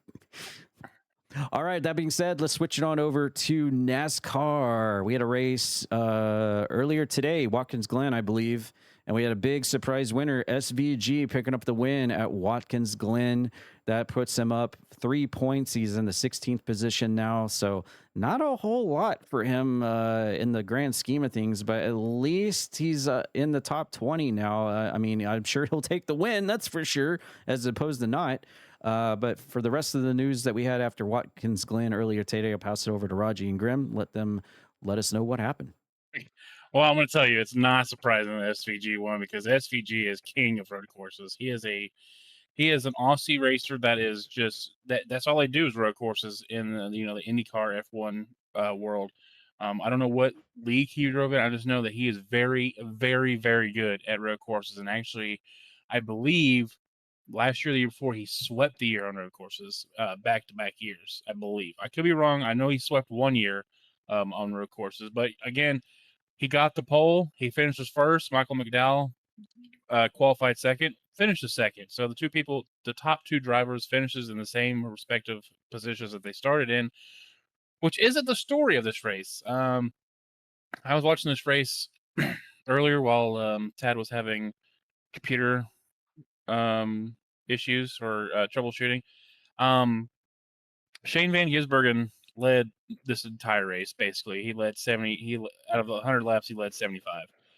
But lap 76, he would pit and give up the lead. That would put him back, I believe, at like 22nd, but it would put him 28 seconds behind the leader. That's at lap 78. Whenever he was running into 22nd, and he would go. This is how good he is. It would only take him until lap 93. That's how quickly he ran through. Again, this is how quickly he ran through the field after pitting and with new tires and got fuel. He ran through that field, got to lap 93, took over the lead, and that was it. He did not let go. He actually won that race with a 7.2 second lead over Michael McDowell, who finished second, which is the fourth largest margin of victory in Watkins Glen Cup history. With that, SVG goes into 16th in the standings, which if the playoffs were to start today, the chase for the cup, SVG is in, because it's the top 16. It's the top 16 drivers chase for the cup, so he would be in, and he would be okay with that. So, again, not much change in the movements. Our buddy Kyle Busch, finished 8th. He had a chance at top 5, blew it. I don't know what happened. But yeah, not much change in the standings. Ty Gibbs moves up. Carson Hocevar moves down 1. Bubba Wallace moves up. Christopher Bell moves up. William Byron moves down a couple. SVG had the biggest move in the top 16 with 3 spots gained he goes from 19th to 16th. Austin Dillon, the number 3 car, jumps 5 spots from 27th to 22nd. Other than that, it's just very small moves, 1 or 2 or 3 spots. So next week we get a break on cup racing. I mean, there's still a race, but it's the all-star race. And the thing about the all-star race is they try to do something cool and unique for the all-star races to make it more interesting. This year's all-star race is going to be in Dover, so that is very interesting. They used to not go to different racetracks for the All-Star race. It was always the same racetrack, I believe. Grim could correct me on that. I believe that used to be the same track every year for a few years for the All-Star race. Now they have changed the location of the All-Star race in recent years. So, but after that, we're going to another race that a big one could be happening at. And yes, I am talking about the Coca-Cola 600 at Charlotte Motor Speedway. That is coming up on May 24th in 2 weeks. It's funny you mentioned Charlotte too, because that's actually where the All-Star race used to be at. Yeah, I was thinking that. that Yes. Charlotte was the one where they would always do the All-Star race, and then the following week they would be there for the Coca-Cola 600. So it was Charlotte 2 weeks in a row. Yeah, I believe they have like the Hall of Fame in Charlotte for NASCAR. If not, it's like a really like hub point for NASCAR. I believe NASCAR as a whole is based out of North Carolina. Yes. And again, for people listening, if you've watched NASCAR, they have done several things. They've tried several things. Like I believe one year they did a no pit lane speed limit. Mm-hmm. There's video of these people absolutely entering pit road, doing like 100 miles an hour and like smoking their brakes, just getting their pit box. It is great. Yeah. One year they raced with the lights. They added underglow lights to all the cars and they raced with the lights off. One year I believe. I could be wrong. I think I remember that vividly. So they try to do unique things, and while some people might not know what those things are, like some of them are subtle, there's other things that are very noticeable. Like again, like the no pit road speed limit or the underlighting. But this has been a very interesting NASCAR season, just due to what Tyler Reddick has done early on in the season with his 5 wins. It's going to be hard to catch him. Again, after next week, we are at the broadcast split. So for the first part of the season, FS1 Fox will be doing the broadcast, and then after that we move to Amazon Prime, TNT, and USA and NBC. It's just all over the place. I know for the next 5 races after the All-Star break, it'll be on Amazon Prime. So if you have Amazon Prime, you get to watch these races. And then it moves to TNT for a couple of weeks, then USA, NBC. It's just all over the place. One race I'm looking forward to, just because I am interested in how this is going to work. They've never been there before that I know of, and that is going to be on June 21st, the Enduro 250 at Naval Base Coronado in San Diego. It's a 255-mile race and only 75 laps. So that'll be an interesting one. But yeah, SVG takes it today, gets into the top 16, and that is your NASCAR for this week. He's also the 7th racer to win this year, and you mentioned it too, being the 16th. I mean, that's the cutoff point. If you're in the top 16, you're in the playoffs. So it's big for SVG, not only to get a win, but to actually get himself back into playoff contention. As the front 10, didn't really move as much. I mean, you had a couple people moving up 1 and 2 spots, but that's a big gain for Shane. Not the biggest after this race, but for sure. I'm just looking over at your standings are off compared to mine. I'm on the same website. I think this is after Texas Motor Speedway, so it hasn't quite updated. Refresh, because some of it is actually updated. Yep, there it is. There we go. Because Ty Gibbs and Carson Hosvar was flipped, but it still said SVG, like the one before we refreshed. It still said SVG was at 16. It wasn't much of a change, but yeah. So it was a little glitch. That was confusing me because I kept looking over. Like, why does this look different? So that makes me wonder: is he still our boy Kyle was up +3 before the update? Oh, he's still +2. Okay, +2. Yeah, he's in. Yeah, I mean he made a good showing today. Just couldn't finish it out. I know we talk crap about him really a lot, but I'm gonna be honest with you. I don't think he stays at RCR at the end of the year. I honestly think he's going to be in a 2311 car. He just performs better in a Toyota, and that's where he belongs. So I think 2311 is the move. Mm-hmm. All right. Well, that's your NASCAR news after Watkins Glen today. Well, I mean, unless you want to talk about the other side stuff. Or you can Never move mind. on. I thought we were segueing into the other racing. Oh, yeah, right. I'm sorry. All right, so we have a new segment for the first time, ladies and gents out there. We talked about this on episode 9, but it's the Croakitoad NASCAR Cup for the series, and this is every week. We have a simulated NASCAR Cup where all of you community members out there are racing your own cars, and we do a race every week, and we deliver the results here on the podcast. And everyone basically who's in our Croakitoad Discord server has already qualified to be in a car, at least almost everybody. And those of you who have requested to be a car, I know Zozakin, shout out to you. You requested to be in a car. You might have already been in a car, but thank you for requesting it nevertheless. But yeah, we're going to do a race each week, and it's instead of like real life racers, it's all of you, Croakitoad community. So if anyone else out there would like to be in a car for this weekly simulation, just hit us up in the comments. Let us know you'd like to be added, and we'll add you in, no matter where you're listening this podcast from. But for that, I'm going to pass it over the results of this week's Croakitoad Cup Series race over to Raji. Yeah, and again, just a reminder, we're running a full NASCAR schedule, so we're following the real schedule.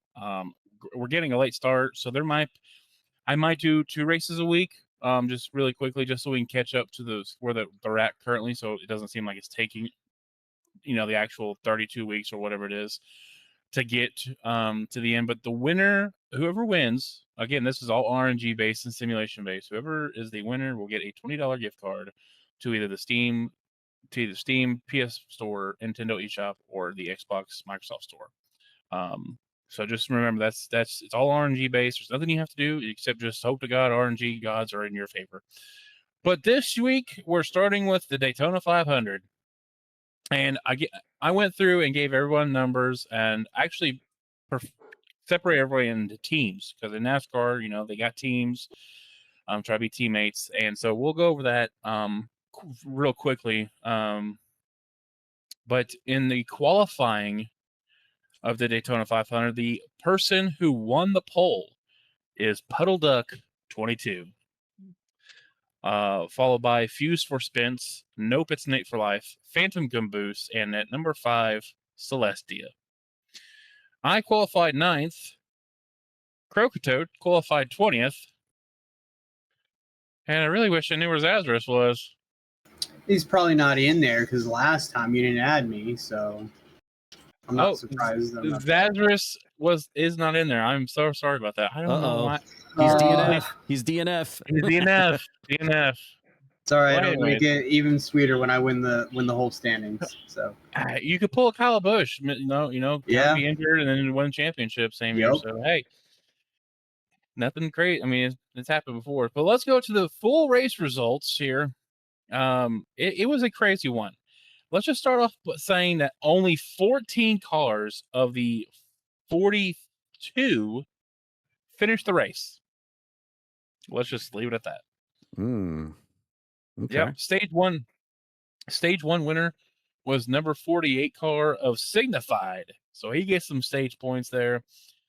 He drives a Chevy, and he, races for Cygnus Performance. But we had a few big ones. Big one, number 1, happened on lap 42, coming off turn 4. Number 34, Necro, got a huge shove from number 51, WTF Chalk, checked up behind number 41, Tommy Spud, and got turned across the nose of the pack. Necro slammed the outside wall, bounced back into traffic, and several cars scattered through the tri-oval grass. The cars included were Necro, Morzel, Dark Sage Veron, Julie 508, Zozokin, and Burnsy NYY. Most continued, but Necro was done for the day. The storyline of this is that Necro blamed WTF Chalk immediately on the radio, saying that was not a push, that was a demolition derby. The winner of stage 2 goes to the number 20 car of Fuse for Spence. He, big one, number 2, was on lap 131, and this was the first true disaster. The field was 3 wide entering turn 1. Number 15, Scorpios 9472 tried to squeeze between I Am Daniel McGee and Wizard Boss 12, but there was no room. Contact hooked Scorpios down into the apron, and the car shot back up the track. The crash collected nearly the entire middle pack, and all drivers included were Scorpios, I Am Daniel McGee, Wizard Boz, Monica Denizen, Tommy Spud, The Cliffy Show, Mike Metal, Miles Wildmore, and feats. All 9 cars were taken out of the race. Wizard Boss was furious with Scorpios after the wreck. Scorpios insisted he was pinched, while Wizard Boss said he drove into a hole that existed in his imagination. That feud is absolutely going into next week. We had some final stage chaos with 60 laps to go. The tone changed. Nobody wanted to ride anymore. Croakitoad Racing had 4 cars near the front. Cygnus Performance still had speed. Toyota had Fuse for spins. And Ford's best hope, unfortunately, was Roxas. Then everything started falling apart.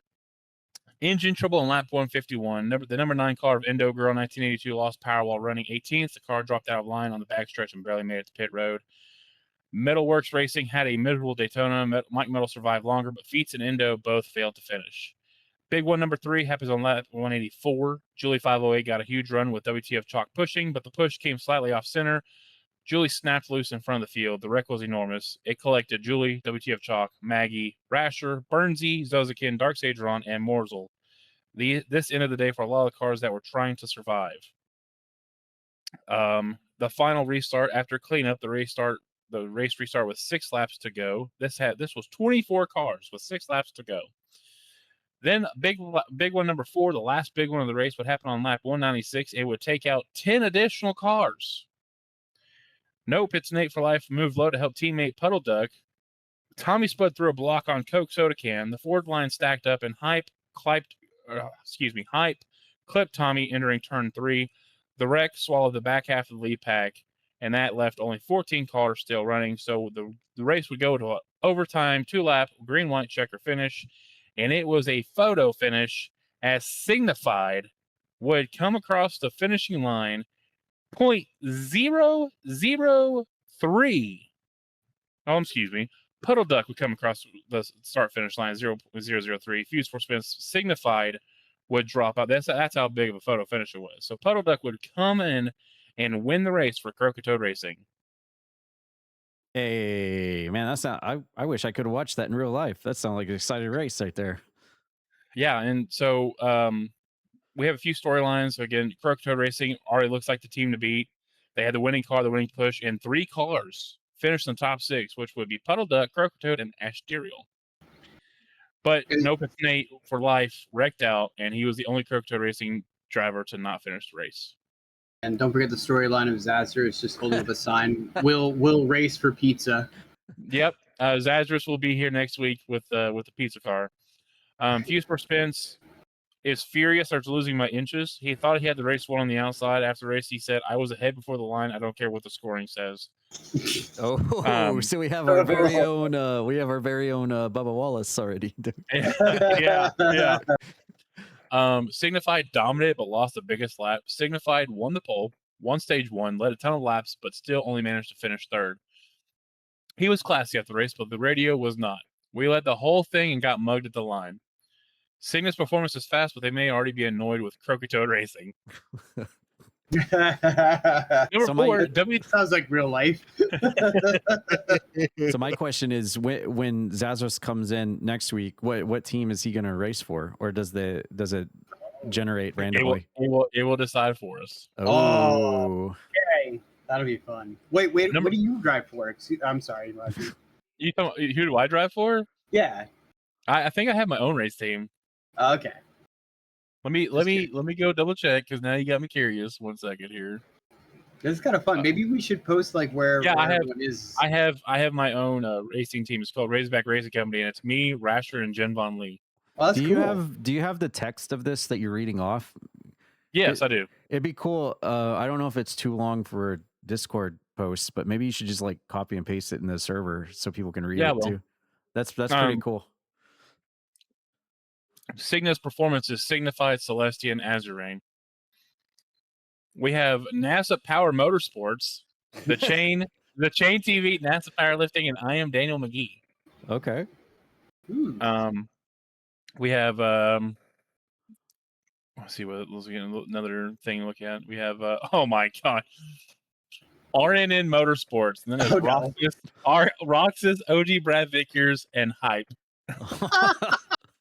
That's funny. Yeah, that was completely generated. That was not input by me whatsoever. And we have Spud House Racing, that is Tommy Spud and Coke Soda Can. So, but yeah, let me go back to where. I'm sorry, I did not mean to detour you on that. I was just very curious. You're good. Storyline number 4 is WTF Chalk is public enemy number 1. She was involved in lap 42 with incident with Necro and lap 184 wreck with Julie. Necro, Julie, and several others are already pointing fingers. Next week, she may have a target on her back bumper. Also, number 5, Wizard Boz versus Scorpios is officially a thing. The lap 131 crash wiped out each chunk of the field, and neither driver is backing down. Boz says Scorpios made a reckless move, while Scorpios says Wizard Boz pinched him. This feels like the first real rivalry of the Croakitoad Cup Series. Spudhouse Racing had a total meltdown. The entire team failed to finish. Worse, the lap 196 crash started with the Spudhouse Ford line stacking up. Coke blamed Tommy, and while Tommy blamed lack of communication from Coke. The team meeting this week is going to be ugly. And number 7, OGBradVickers finished ninth. Once out. Oh, sorry. Finished ninth. It was not flashy. It was not dominant. But while half the field was destroyed, OGBradVickers stayed alive and brought home a top 10. That's a huge start. Huge start. So there you go. And that I think my favorite part of that was Wizard Boz saying that there was a hole that only he can imagine. Yeah. I love it. So the unfortunate driver who finished dead last was Necro at 41st. 41st with a DNF. Thanks, Chalk. The 14 cars who finished the race from 14 to number 1 was 14, me, thank God. I thank God I finished. 13, The Chain. 12, Phantom Caboose. 11, Sean the Show. 10, Celestia. 9, OGBradVickers. 8, Quinn Savi. 7, NASA Powerlifting. 6, Asterial. 5, Roxas. Roxas finished the race at Coke dead, and that's hilarious. Wow. Number 4, Croakitoad. Number 3, Signified. Second place, Fuse for Spins. And first place, Puddle Duck 22. And that is your Daytona 500 race. And obviously the standings will reflect the race results because it's the first race. So there you go. Nice. Well, there you go, everybody. Again, if you want to have your name added to this weekly thing we do here on the podcast, just hit us up in the comments. Let us know. We'll add you in. Sounds like a lot of fun. I wish I could watch that race in real life. But we'll also post the what he just read off. We'll post it in our Discord server. And if you don't, I will post a picture of the winner. Oh, well, there you go. Check out Toad Talk Podcasts category in the Croakitoad Discord. If you don't have access to the Croakitoad Discord right now and you're listening right now, just let us know in the comments you'd like to join in and we'll add you in there as well. There you go. We'll be doing that each and every week. And winner gets a $20 gift card. All right, we're going to move on from NASCAR over to the NBA. The finals, the playoffs finals are in effect right now. I'll just do a brief recap real quick. Obviously, we'll just talk about the easy one first. The number 3 seed Knicks completely decimated the 76ers 4-0, and now they are in the Eastern Finals. Awaiting the winner of the Pistons and the Cavaliers. Looks like Detroit is leading 2-1 right now. Still anyone's game, I guess, on that one, on who the Knicks are going to fight. And then over on the Western side, we got the Thunder 3-0 over the Lakers, and their last game will be Monday, tomorrow night at 9:30. Oh wow, the confidence! Holy their last game's gonna be tomorrow. I mean, it is the Thunder, baby. So we're gonna get the Thunder in the finals. LeBron, whatever. Yeah. No, he was over there crying with the rest of the Lakers last night. Anyway, Thunders are up. The Thunder are up 3-0 over the Lakers right now. Obviously, I don't take anything for granted. All this is just for show, but I really would love to see my Oklahoma Thunder make it there and do a two-peat, and that'd be just absolutely fantastic. So that's what I'm hoping for. But so far, they are the team to beat in the NBA right now. I mean, overall.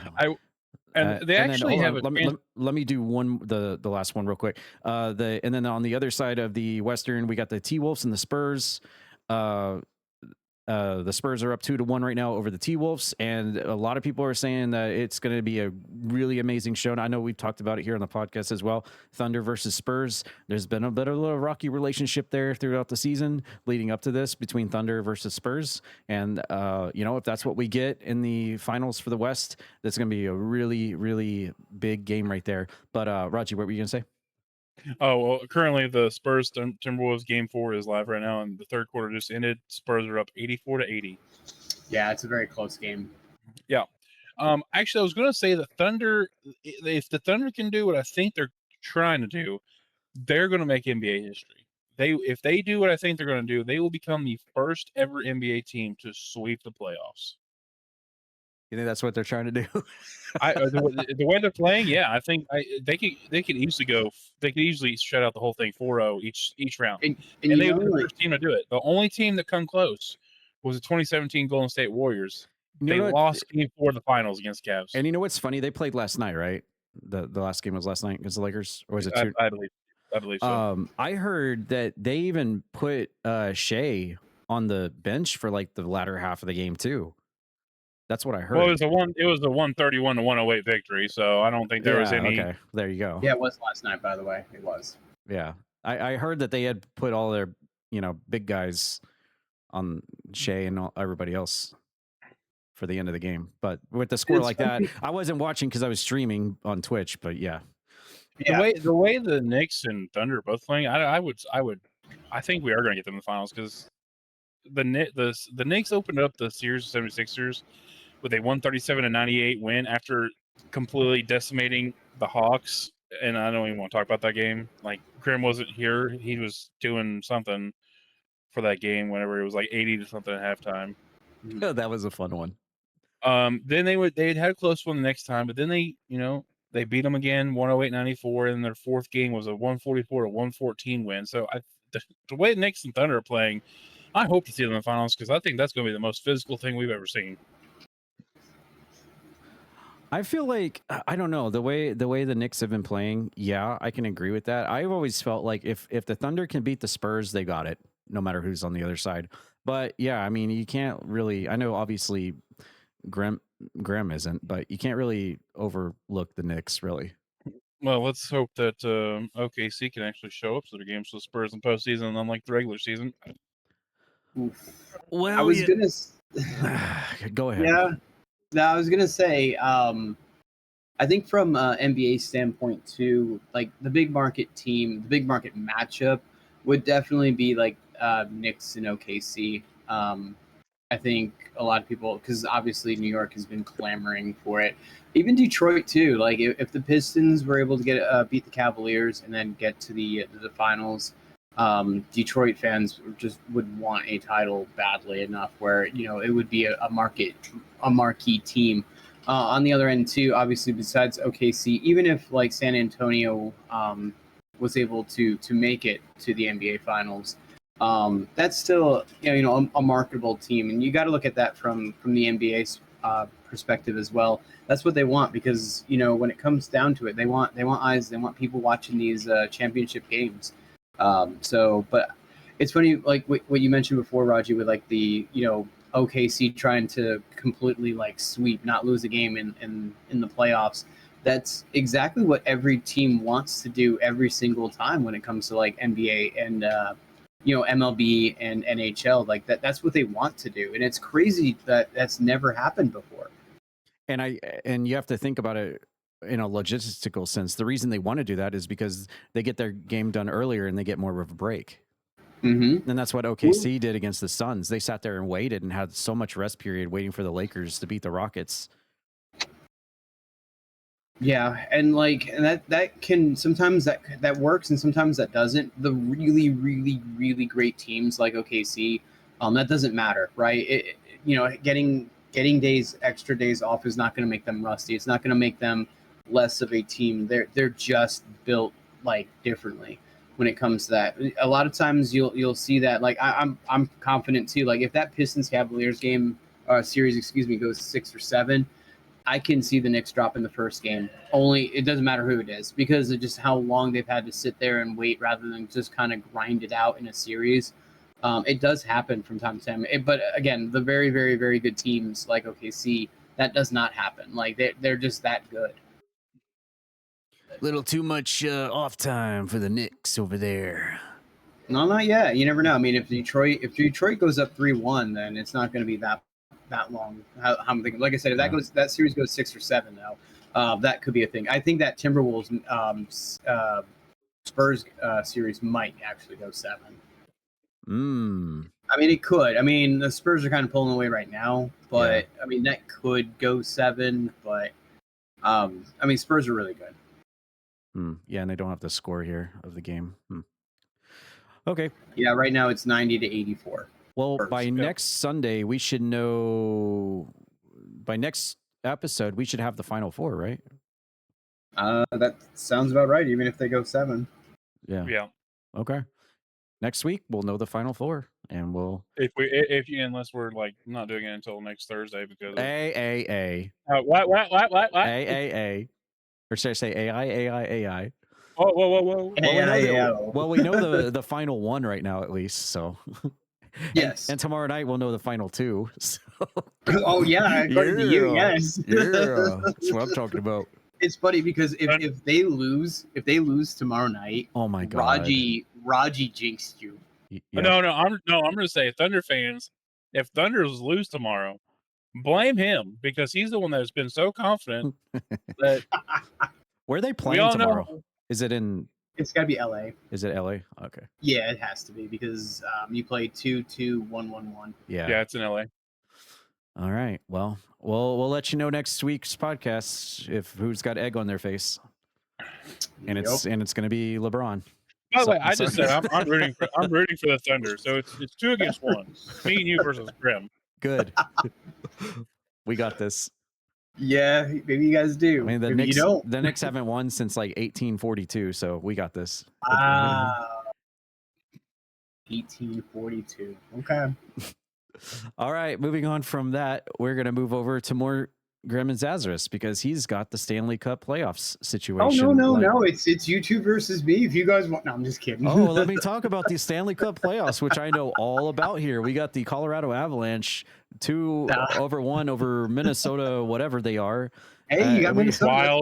Wild. Okay, then we got the VGK, whatever that is, over the Anaheim Ducks, over the Ducks 2-1, and then over on the other side we got the Carolina something Hurricanes waiting on the result of Buffalo Sabres. And, I knew that one. And the NTLs, whatever that is. Montreal Canadiens. Yeah, there you go. Well, there you go. There's our Stanley Cup playoffs for this week. We'll see you next week. No. Let me do a little bit more justice to that. Jeez, this is what I get. I shouldn't have done that. I'm sorry, guys. All right, so real quickly, right off the rip, a couple of things in the Western Conference. Both Minnesota and Anaheim, very kind of surprising to get out of the first round against like Dallas. Wizard Boz for his Stars, and then Edmonton too. I think Edmonton was kind of like I wouldn't say like a odds-on like great favorite, but a lot of people were like, oh, it's Edmonton. They're going to go back, and to get out in the first round is kind of surprising. Anaheim's a dangerous team. Because they have a good mixture of veteran and youth that has been in the league for a while. Colorado Avalanche has been a very, very good team, and that series right now has been really, really hard to kind of figure out. The Wild finally got a win, but they're playing Colorado pretty like they're playing tough, but it's just a scoring fest in that series. On the Eastern side, real quick. Tampa Bay getting out in the first round is kind of a big surprise too for Montreal or MTL. The Canadians kind of are the surprise pick, and a lot of people are kind of like getting onto that bandwagon. The Canadians haven't been good quite some time, let alone Buffalo, the Sabres. We're talking about the team, not the nationality, people. Okay. Yes. Thank you. Don't come at us saying Canadians are better than Americans at hockey, even though the Olympics proved that wrong. Yeah. Thank you. Carolina, obviously, as you saw, is in the Eastern Conference Finals, beating up on the Flyers. I didn't feel like the Flyers were, a really great team. They beat up on a very old Penguins team that are just trying to do it just one more time with the core group they have. But they have a lot of old players. It was good to see Ottawa back in the playoffs a bit, but I mean, Carolina right now is kind of doing almost what Oklahoma City Thunder want to do and just sweep the whole thing. They haven't lost a game yet in the Stanley Cup playoffs. So I'm glad you brought it up because I was eyeballing it and I was going to say it. Yep. You know what? I'm rooting for them. Do it. Sweep the playoffs. But yeah, I mean, I kind of I have an eye on the Anaheim Mighty Ducks. I even though they're down 2-1 in the series right now, I still kind of have an eye on them. I think they're sneaky good, but I just don't know, especially between Avalanche and Wild. I just don't know if they can beat either one of those teams. So I really feel like the winner of Avalanche and Wild is probably going to be in the Stanley Cup Finals.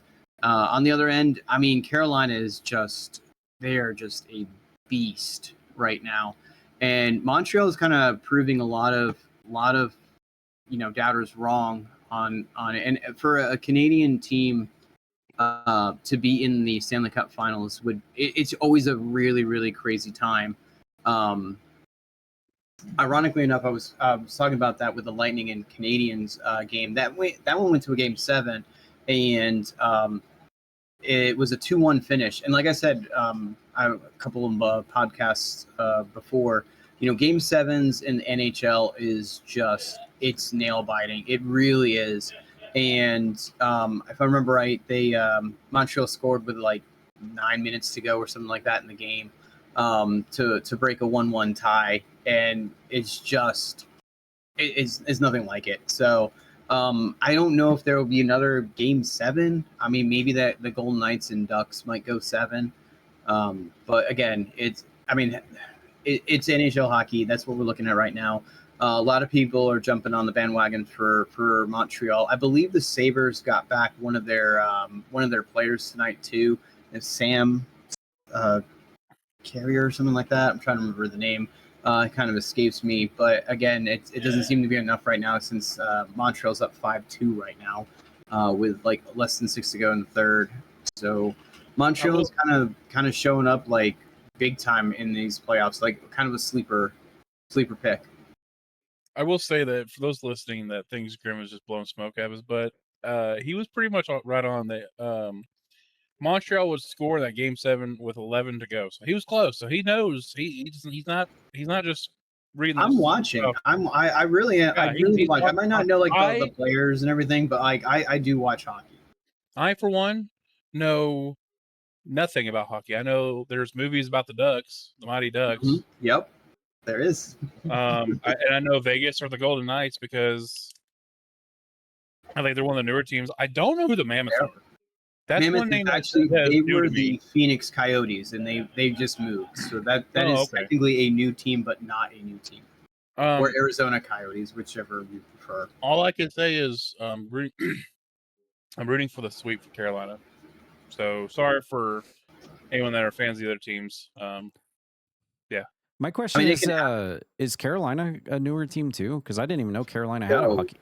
Carolina, they've been around for a while. They actually, the Hartford Whalers used to be the team, and then they moved to Carolina.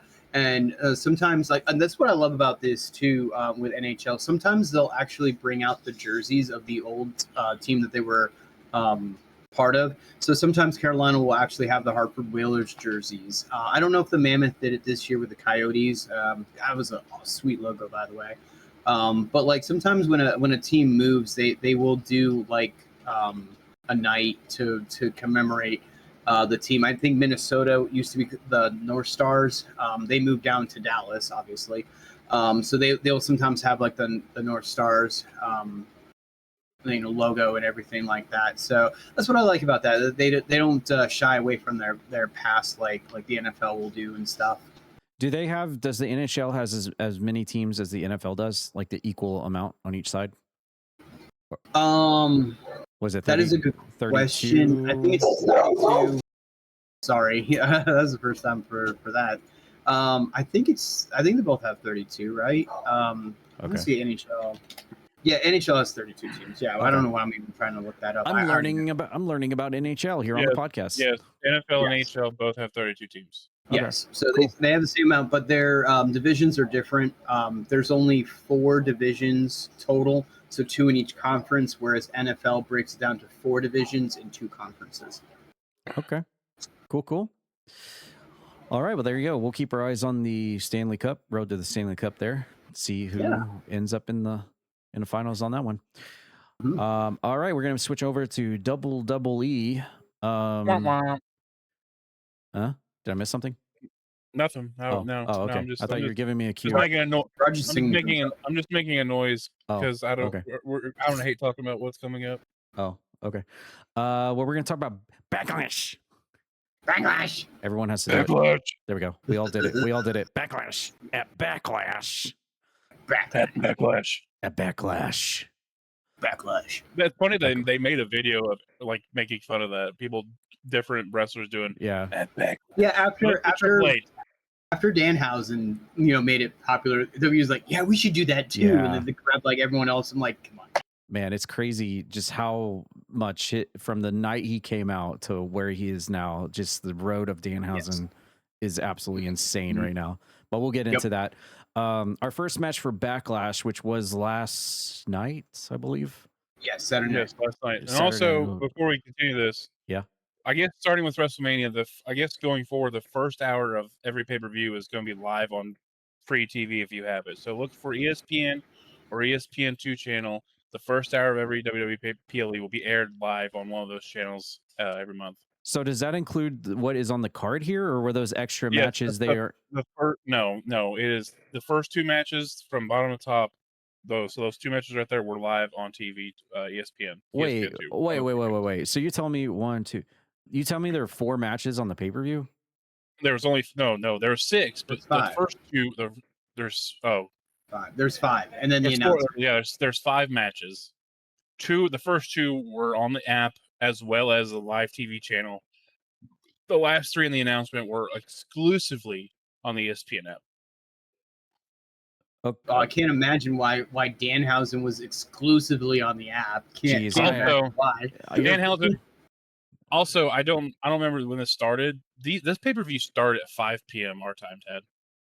Yeah, so I'm used to starting at 7. Right. So you're telling me all this, dude. I'm used to order this now live on DirecTV pay-per-view. You're saying that 1 or 2 of these is free, the other 2 is on TV, the other 2 you have to be on the app, and I'm so freaking confused. So the first hour of all PLEs will be live for free on one of the channels, ESPN 1 or 2, and the rest of the PLE is exclusive on the app, ESPN app.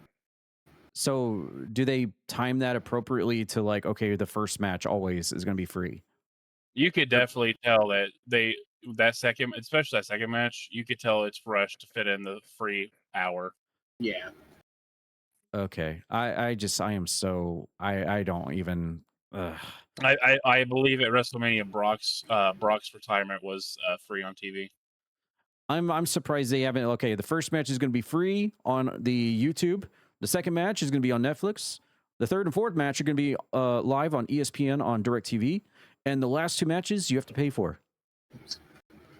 It's almost like UFC territory because they have the early prelims, which is on some channel. Then you have the prelims, which is on a different channel, and then you have the main card, which is on pay-per-view. Jesus. Which now it's on Paramount Plus. So I mean, I guess it might all be on Paramount. Can I just ask a serious question for anyone out there listening that watches wrestling in 2026?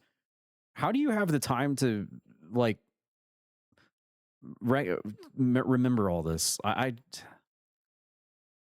Well, it's funny because if you have the app, you don't have to worry about the whole first hour free. That's just for people who don't have the app, but they still want to catch it. They're like, oh, I can get on my cable and put it on the ESPN channel and catch some wrestling.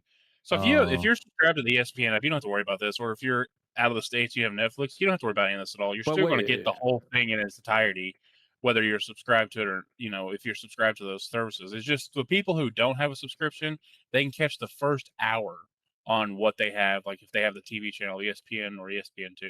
But we're just talking about the PLE here. But when you start, Raw is only on Netflix, right? Yeah, where's SmackDown? Where even is SmackDown at now? I think SmackDown's where is SmackDown on? YouTube? No. What is SmackDown on? Oh, USA. They're on USA. Yeah, USA. Yeah. And my then you have God. NXT, who I believe going forward, all of their shows, including their pay-per-views, it's going to be on the CW. That was just announced. Good Lord. I can't. I don't even watch wrestling, and I still can't keep track of what all this is. This is crazy. Yeah, exclusive. All NXT events and PLEs are exclusively going to be on the CW network on Tuesday nights. Jesus. Who misses the days of USA Network and TNT? And then maybe UPN. And then maybe UPN and TBS. Yeah. Who misses? Oh man, USA Network, Raw, TNT, Nitro, or TBS Thunder, I believe. Yes. Also, was it Super Saturday night? Saturday night. Saturday night. Yeah. Whatever that WCW one was. And then USA UPN, had SmackDown. Shotgun Saturday night. Yeah, USA. Yep. It was just so simple, and It was. I remember vividly. Cable TV. Channel 17 was TNT, and Channel 23 was USA Network. And the remotes had the recall button, so you go to 17 and 23 and hit recall, and you're flipping between both channels so fast. Yep. Those were the days, man. Yep. Commercial on Nitro. You hit that one button on your remote, and it's previous channel, and you swip over to Raw. Raw gets a commercial. You hit the button, you swip over to Nitro. Oh man, those were the days for sure. But now you got to have like 17 services. You got to have your phone. You got to have the internet. You got to have 16 different channels. I don't know how fans can keep track of all this. And if you watch AEW, it's even worse. If you watch WWE Honestly, and AEW, it's like how do wrestling fans keep track of all this? Honestly, if I was a member of any kind of importance of their staff, I would say, hey, look, that idea we had a long time ago to create the WWE network, man, maybe we should do that and move all our programming to that. So that way everyone knows that even the live shows are in one damn location. Mm-hmm. Yeah. Okay. Weekly programming, like it was a great idea. They should have fell through with it. They're worried about money. The money would have been there. If fans of wrestling, it would have been there. Yeah, just put everything on one service. And well, they kind of had that with Peacock for a while, right? Everything was just on Peacock. They had the TV cable, like USA and Fox, but then everything else was just strictly Peacock, right? They had that for a while, and then everything exploded. Raw was still on USA at that time, I believe, right? Yeah, and SmackDown was on Fox. Yeah, it was the move. It was whenever Peacock acquired the WWE network that everything started to change. Well, for the better. I think that was a good concept. But then the whole new Netflix deal. First the Netflix deal, and then the ESPN thing just ruined everything. Like, why? Like, why are we splitting up everything? Like, that's too much money for people to fork out just to try and keep up with wrestling. And then you put that on top of like what the tickets are, and just yeah. Anyways, Backlash. I tried to do Gene Snitsky at Backlash. It wasn't my fault. It was his fault. All right, we had Braun Breaker coming back after a scary injury. He got clipped in the back of the skull by Seth Rollins with a chair. I think it was a botch, and he got cut open pretty bad. But he came back and had a match with Seth Rollins one-on-one, beat him in the opener on free ESPN, apparently. The second match, I'll just run through these and you guys can add after. Second match was the U.S. title match. Trick Williams, whoop that trick, defeated Sami Zayn to retain the U.S. championship.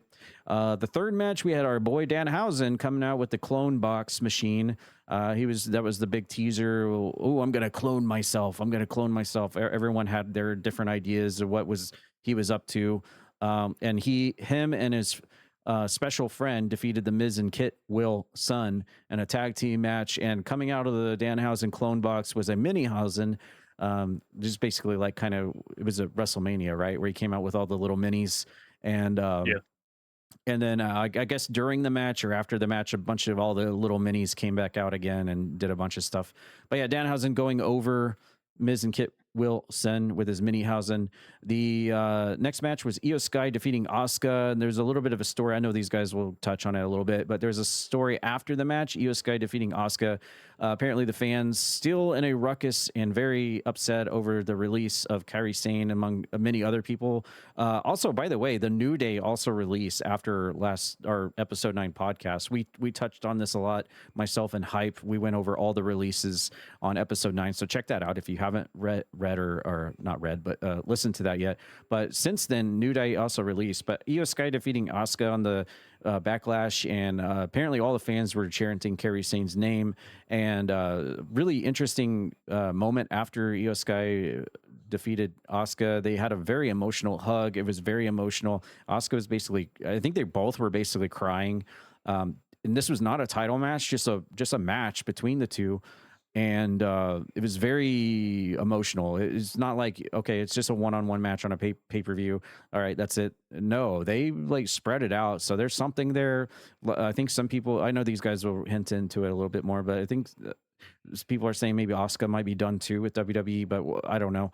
And then the main event spot, I guess you could say, John Cena coming out and confusing everybody with the John Cena Classic, talking about a one-night event where people get to vote for the John Cena Championship. We don't know if it's a tournament. We don't know if it's a series of matches. We don't know if it's a round robin. We don't know what the heck is going on. Lots of people confused. The YouTube world absolutely just scratching their heads as to what is going on here. And John Cena Classic is now a thing for the John Cena Championship. And then, of course, our main event of the evening for Backlash was Roman Reigns, the champion, defeating Jacob Fatu to retain his belt as well. So no titles being changed on hands for Backlash.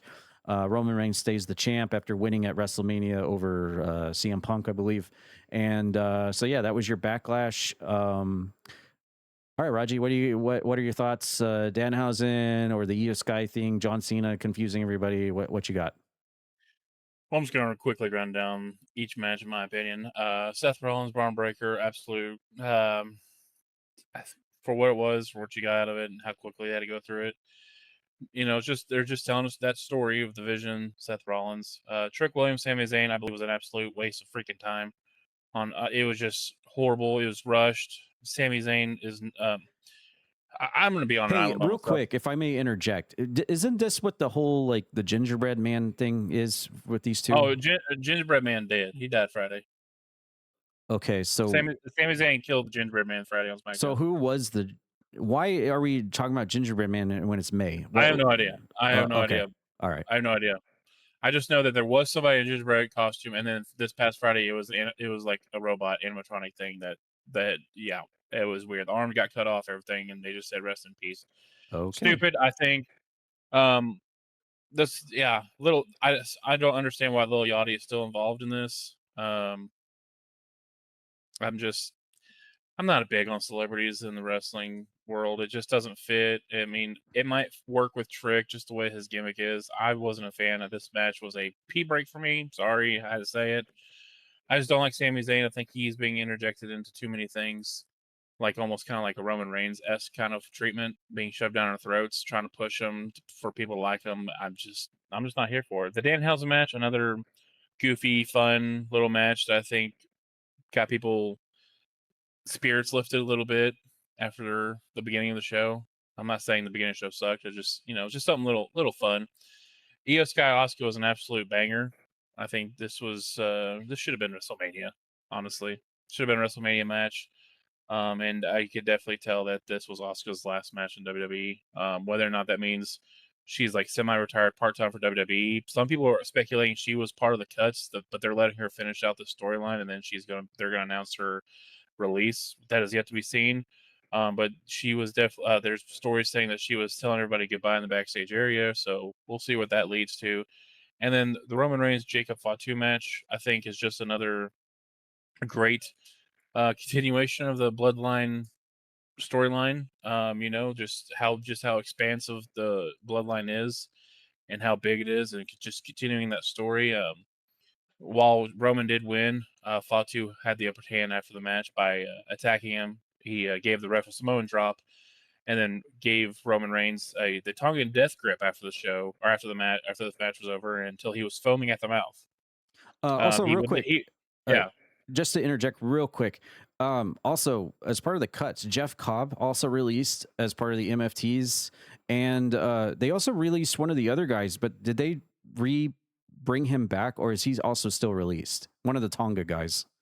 I believe it's Tonga Loa. Tonga is still on the roster. Okay, all right. Continue. Yeah, so I'm not to throw shade, but they cut the right one. They cut the botcher of the two. So, and this goes back to his Japan days. Like he was very prone to botching. The JC Mateo release was kind of shocking because he literally just got into WWE like the end of middle of last year. Shout out to Marky D. I watched his video over his WWE run, and yeah, he didn't have a whole lot to say. Like I know he's like he was a big deal coming in because they're like, oh man, Jeff Cobb, and I heard of him just being a legit threat, and he was also was it Matanza over on Lucha Underground, so I was familiar with his work as that character as well. But as Marky D put it in his video, another shout out to him. He was basically booked as just like an extra guy behind all the other guys in the group. Like he never really stood out. Of course, he won one, quote unquote, won one half of the tag team belts, only to lose it to Damian Priest and R-Truth. He was one of the people that lost it. But I think he was like, they changed it like Freebird rules. So he wasn't actually the one that won it. He was just defending it and lost it. But outside of that, his run throughout the entire whole deal with the MFTs was basically just like as an extra face, according to his video, of course. So that really put a lot of perspective, like how they used him. Like they didn't bring him in as this giant menacing force. He was just like another guy part to add to the Samoans. And then once they brought in the really tall guy, I don't know, is it Tala? I think his name is Tala or Tali or something like that. Yeah, the giant tall guy. Once they brought him in, then the whole like bringing in Jeff Cobb was kind of pointless because instead of looking at everyone looking at Jeff Cobb as like the enforcer type guy for Solo Sikoa, everyone's looking at this giant tall guy instead. So it kind of like diminishing returns for Jeff Cobb after that, and they just failed to book him really impressively after that. So in the eyes of someone like Marky D, they weren't shocked that he was released. But if you just go by his reputation before this, you're like, wow, they treated him like crap. Well, the whole Jeff Cobb thing, like, yeah, he was extra. Releasing Tonga Loa, you keep 2 of the 3 sons of Haku and cut one. I now understand that he isn't that great when it comes to performing, but for story wise, he just adds presence. So that was a really shocker to me, along with Jeff Cobb. So, yeah, I don't know what the story is because usually they stick together. Tama and Tonga, they stick together. The third one, Tala, which he went by Hikuleo, something like that, on the Indies or Japan.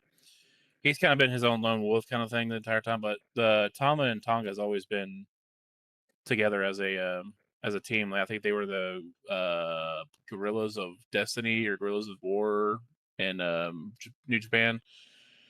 So it's just kind of weird. But at the end of the show, Jacob Fatu ends the show holding up the WWE Championship or the World Heavyweight Championship after attacking Roman Reigns. So overall, I think it was kind of a pay-per-view to expect after WrestleMania. It's kind of like they had to do something, right? They had to do something for this kind of pay-per-view. So what are your thoughts on, before we get to Grimm's thoughts, what are your thoughts on the whole John Cena thing? Because you skipped over that. There's a reason I skipped over it. Oh, okay. There's not enough ibuprofen Tylenol to keep my headache from accelerating talking about it. It is that confusing. Right. I don't know how you can announce something that has matches, but fans are going to vote for the winner anyways. Like, it's just so confusing. Maybe Grimm has an answer to John Cena's promo then. No, I don't. No. Yeah, the idea is okay, but I just like in terms of like having a John Cena classic, I'm fine with that. Like because they have the Andre the Giant Battle Royale, right? Like one little thing that's kind of still, showcases the past. We talked about that earlier in one of the video games we covered. Yeah, I don't know what to make of this. It's very confusing. It's very vague. I think once we get more information on it, it'll be better. But right now, it seems like it's a jumbled mess, and not even John Cena knows what it's all about. Maybe he was just throwing out words, and like he was told that it's just John Cena Classic and roll with it, and he's like, okay. So, but like I said, we'll know down the road. But it just, I don't know. I don't know what to really expect out of that. I mean, again, I'm glad that John Cena is still going to be kind of like a name within WWE. I think he should. But my worry was like he was going to wrestle. I really thought he was going to be Danhausen's partner. I really did at one point. I was like, oh no, like they're gonna have him wrestle. And thankfully that didn't happen. But yeah. Other than that, I mean, Braun Breaker versus Seth was the match that we're going to see at Mania, so that kind of makes sense. Trick versus Sammy, maybe it just kind of finally finishes up, and we finally get like Carmella Hayes versus Trick Williams, which is what we most people wanted. Yeah, the Danhausen and Minihausen thing was really good. It was funny. I really thought like when the Miz did the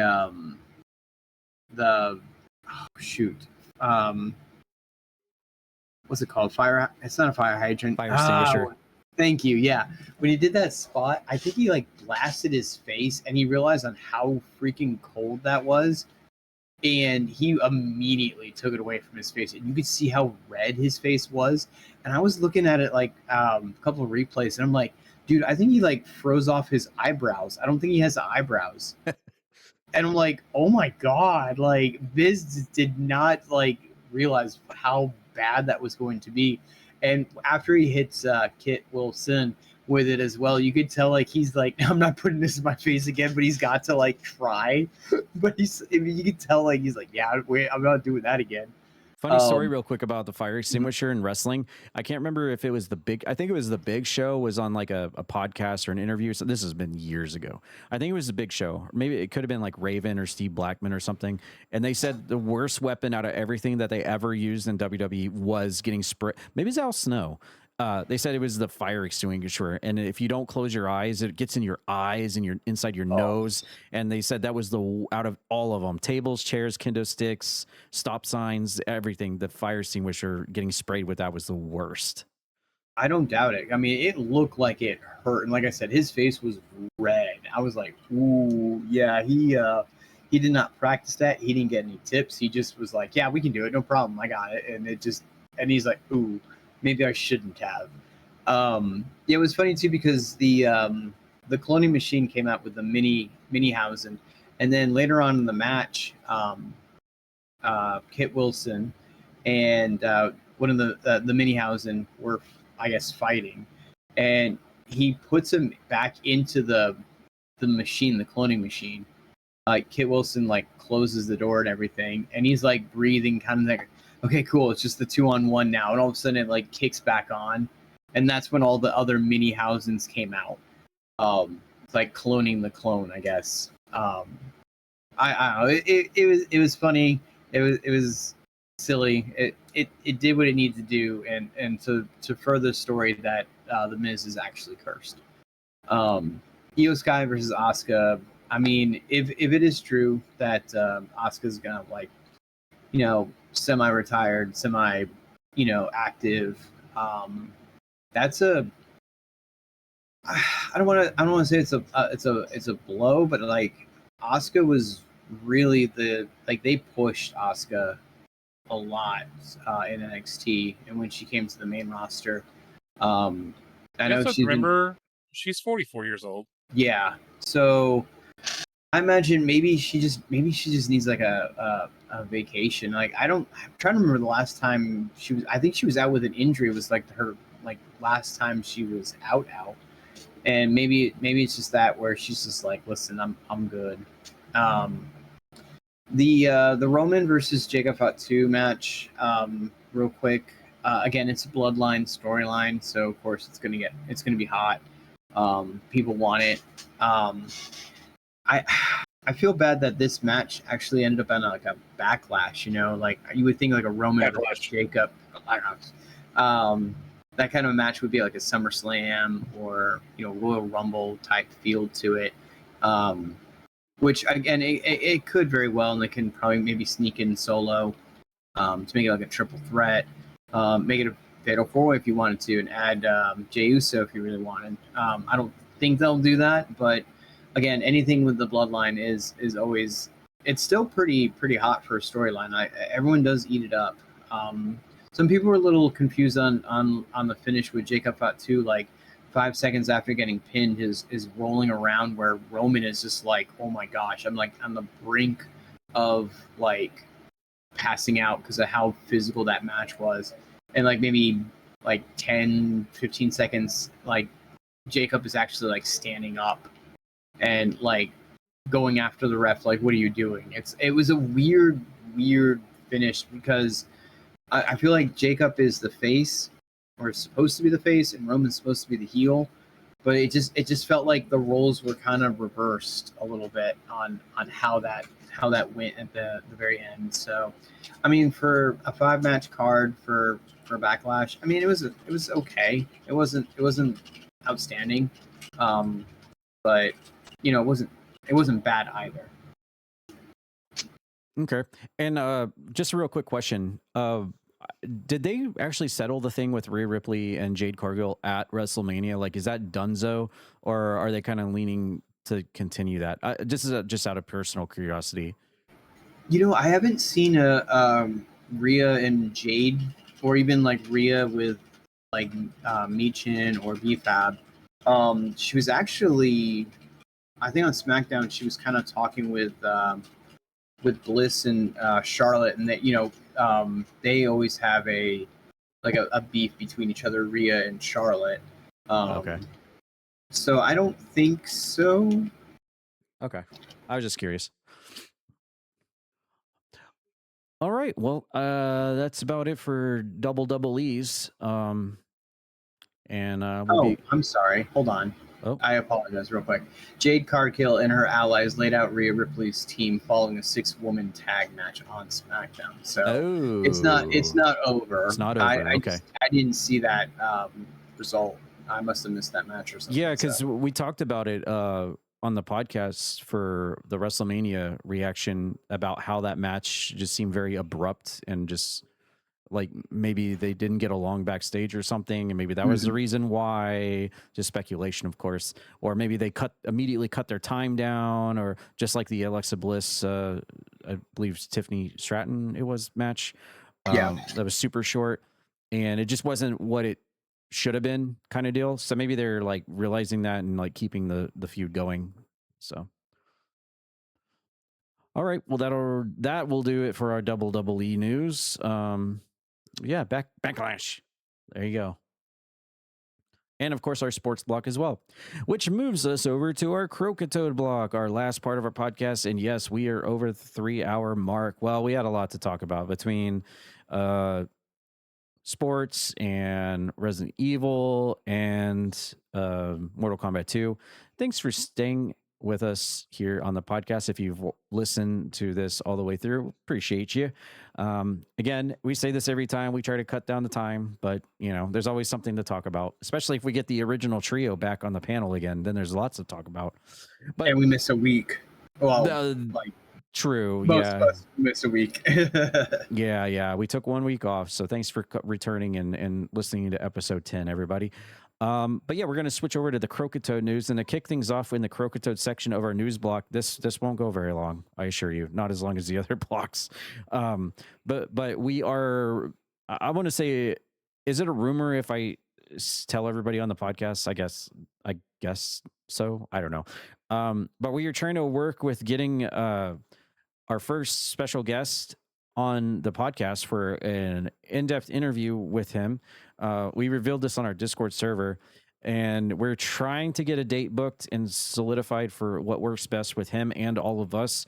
But we're trying to get the original voice actor of Brad Vickers from Resident Evil 3 Nemesis on PS1. His name's Evan Sabba. He's also been in television shows like Mayday and on the Smithsonian channel, and he's also a voice actor in the brand new release game Ground Zero, coming out as the character Evan. But he is known as Brad Vickers from Res Evil lore.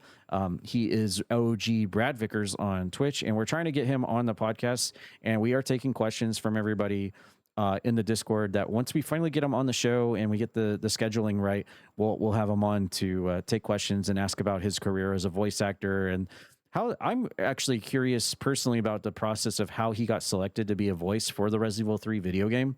That I think I'm going to find the most intriguing, obviously because, you know, the Resident Evil part of it. But I'd like to hear about how that all went for him, and how, with it being as long as it was, I think it would be an interesting story to tell. So we're going to try to get him on when all schedules are clear, but we'll let you all know when that happens.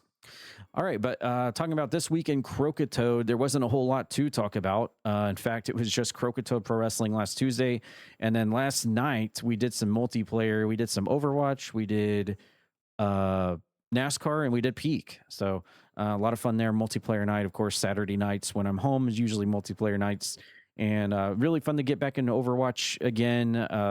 I really was not expecting to get play of the games back to back as Zenyatta, but I did, so that was super awesome. I was like, damn, okay, maybe I still got it. That was after playing a few rounds of competitive as well. The first match didn't end so well. The second match was actually pretty good, and then we played some casual with some other friendos in the community playing together, and yeah, it felt real good. I really want to get back into Overwatch again. Felt really good about that. NASCAR didn't go so well, computer FPS issues and with OBS and stuff, but I'm sure everyone had a good time that was playing it. And of course, we did one round of Peak. Always got to include the Peak. Lots of fun. Yeah, that was our multiplayer night. Really, again, not much to talk about. One of these days, I'm going to get back to being a consistent, normal streamer again on Twitch, like I was before I became a partner. It feels like ever since I became a partner, the podcast and editing for Croakitoad Pro Wrestling, and then my real life just kind of took over from there. And I feel bad about that because I don't want anyone to have the perception like, oh, I'm a partner now I don't have to stream. But it's totally not the case. There's so many games out there I want to stream. It's just so many things have happened in my life that has kind of taken priority over just sitting there streaming games. And it's unfortunate, but hopefully I'll get back to it. I do have a lot of time off here between my next work travel. So hopefully we'll have a lot more to talk about in the This Week in Croakitoad block. Hey, at least you're not getting sucked up by tornadoes like last year. Yeah, that's a good point. We were actually talking about why, I don't know why I had that up. We were talking about why, oh, that's right. Yeah, the conversation came up as to why there was not a May, and this goes into what I was going to talk about next, which was the Croakitoad Pro Wrestling E-Fed report for last Tuesday. But we were talking about why I couldn't find any results for the May pay-per-view for CPW last year. I was like, why did we not do a stream last in 2025, the last week of May? I cannot find a stream of this. Did I just not save the VOD? And then it wasn't until I realized that was the week that I had my trip to Detroit to be filmed for In the Eye of the Storm last year. So I wasn't even home that Tuesday. I think the interview was here. That's right. Yeah. I think the interview was actually on a Tuesday, if I'm not mistaken. Yeah, I think you left out on Tuesday, or you left out on Monday. Interview was Tuesday, and you flew back that night or the next morning. No, it was that night. Yeah. Yep. I got back home late at night Tuesday. So yeah, that was a fun experience, and I was like, why did we not do a May special pay-per-view thing for last year? And then I was like, oh, I was in Detroit. That's why I wasn't even home for the tornado. But yeah, that's fun story about that. But all right, the Croakitoad block. Let's get through this real quick, and then there's not too much left after that of our podcast. We're going to cover the May 5th. That was last Tuesday's show. And we the big highlight of the last Tuesday show was really showing off some of these brand new screens. A lot of people really super happy and excited to see some of these brand new updated screens for the intermission in between matches. And I can tell you right now, CPW viewers and watchers and lovers, there are 91 right now that you will be seeing on this Tuesday show and moving forwards from here.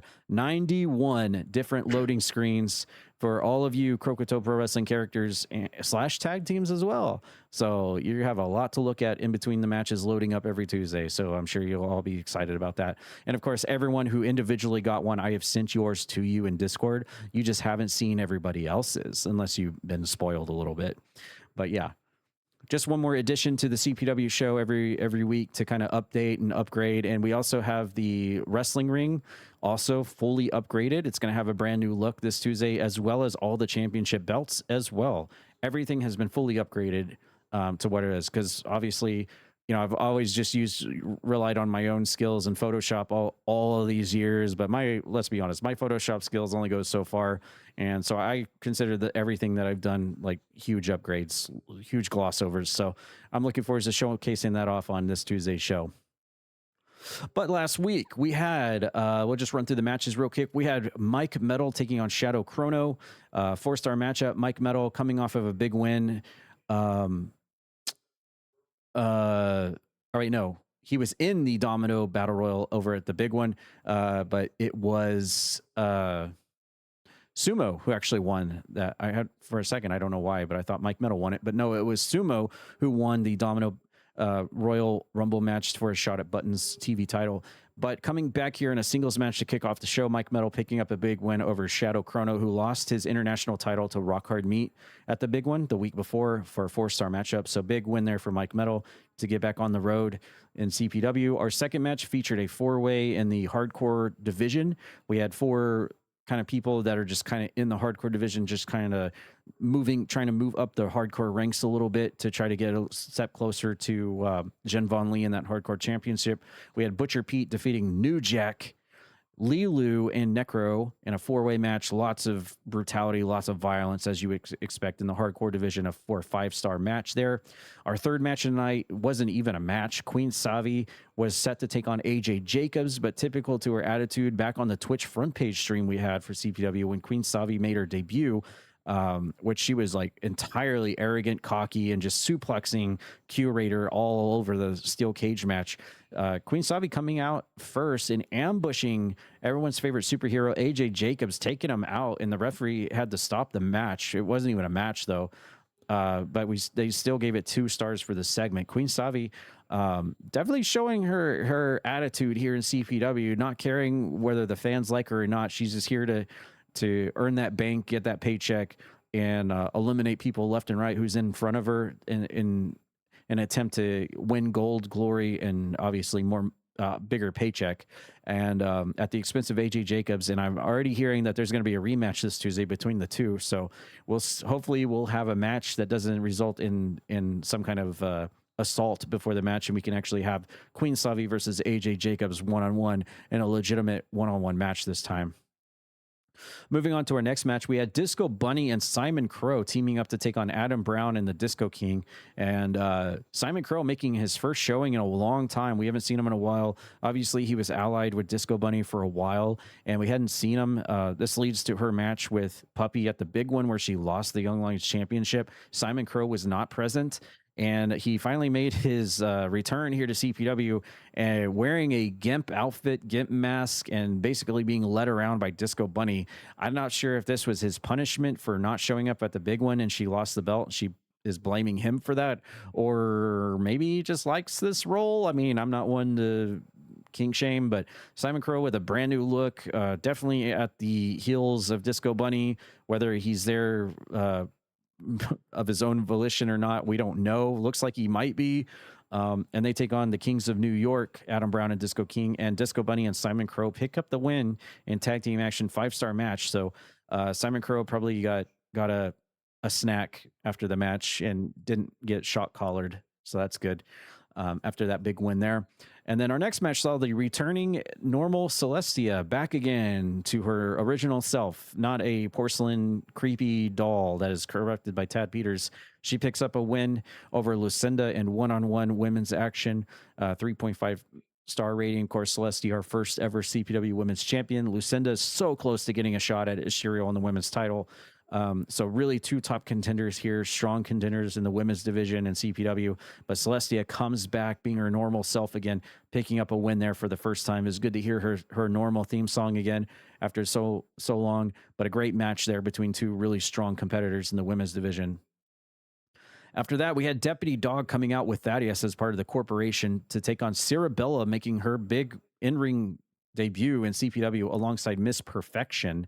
And these two are in cahoots. Apparently, Miss Perfection is kind of guiding Cerebella along. She's kind of like the tutor, kind of bringing her along and showing her the ropes. And Cerebella, obviously, very hardcore, very violent superstar. I've heard she was very violent, very hardcore in the indies, bringing that style here to bring like a perfect addition as another lady in the hardcore division, isn't afraid to use weapons and get bloody and stuff.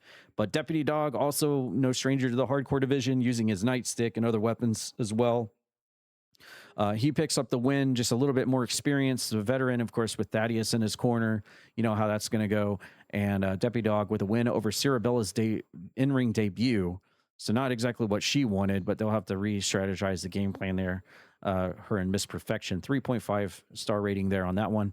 The next match saw the Titans and Bacon Laura coming out together as a trio to take on the team of what we would call local enhancement talents or local 2K talents, Hector Flores, Josie Jane, and Trey. And I believe Trey didn't even get tagged into the match. Basically, the Titans lost their tag team titles, the Vicious and Delicious, Morzel and Mr. Cantop back at the big one.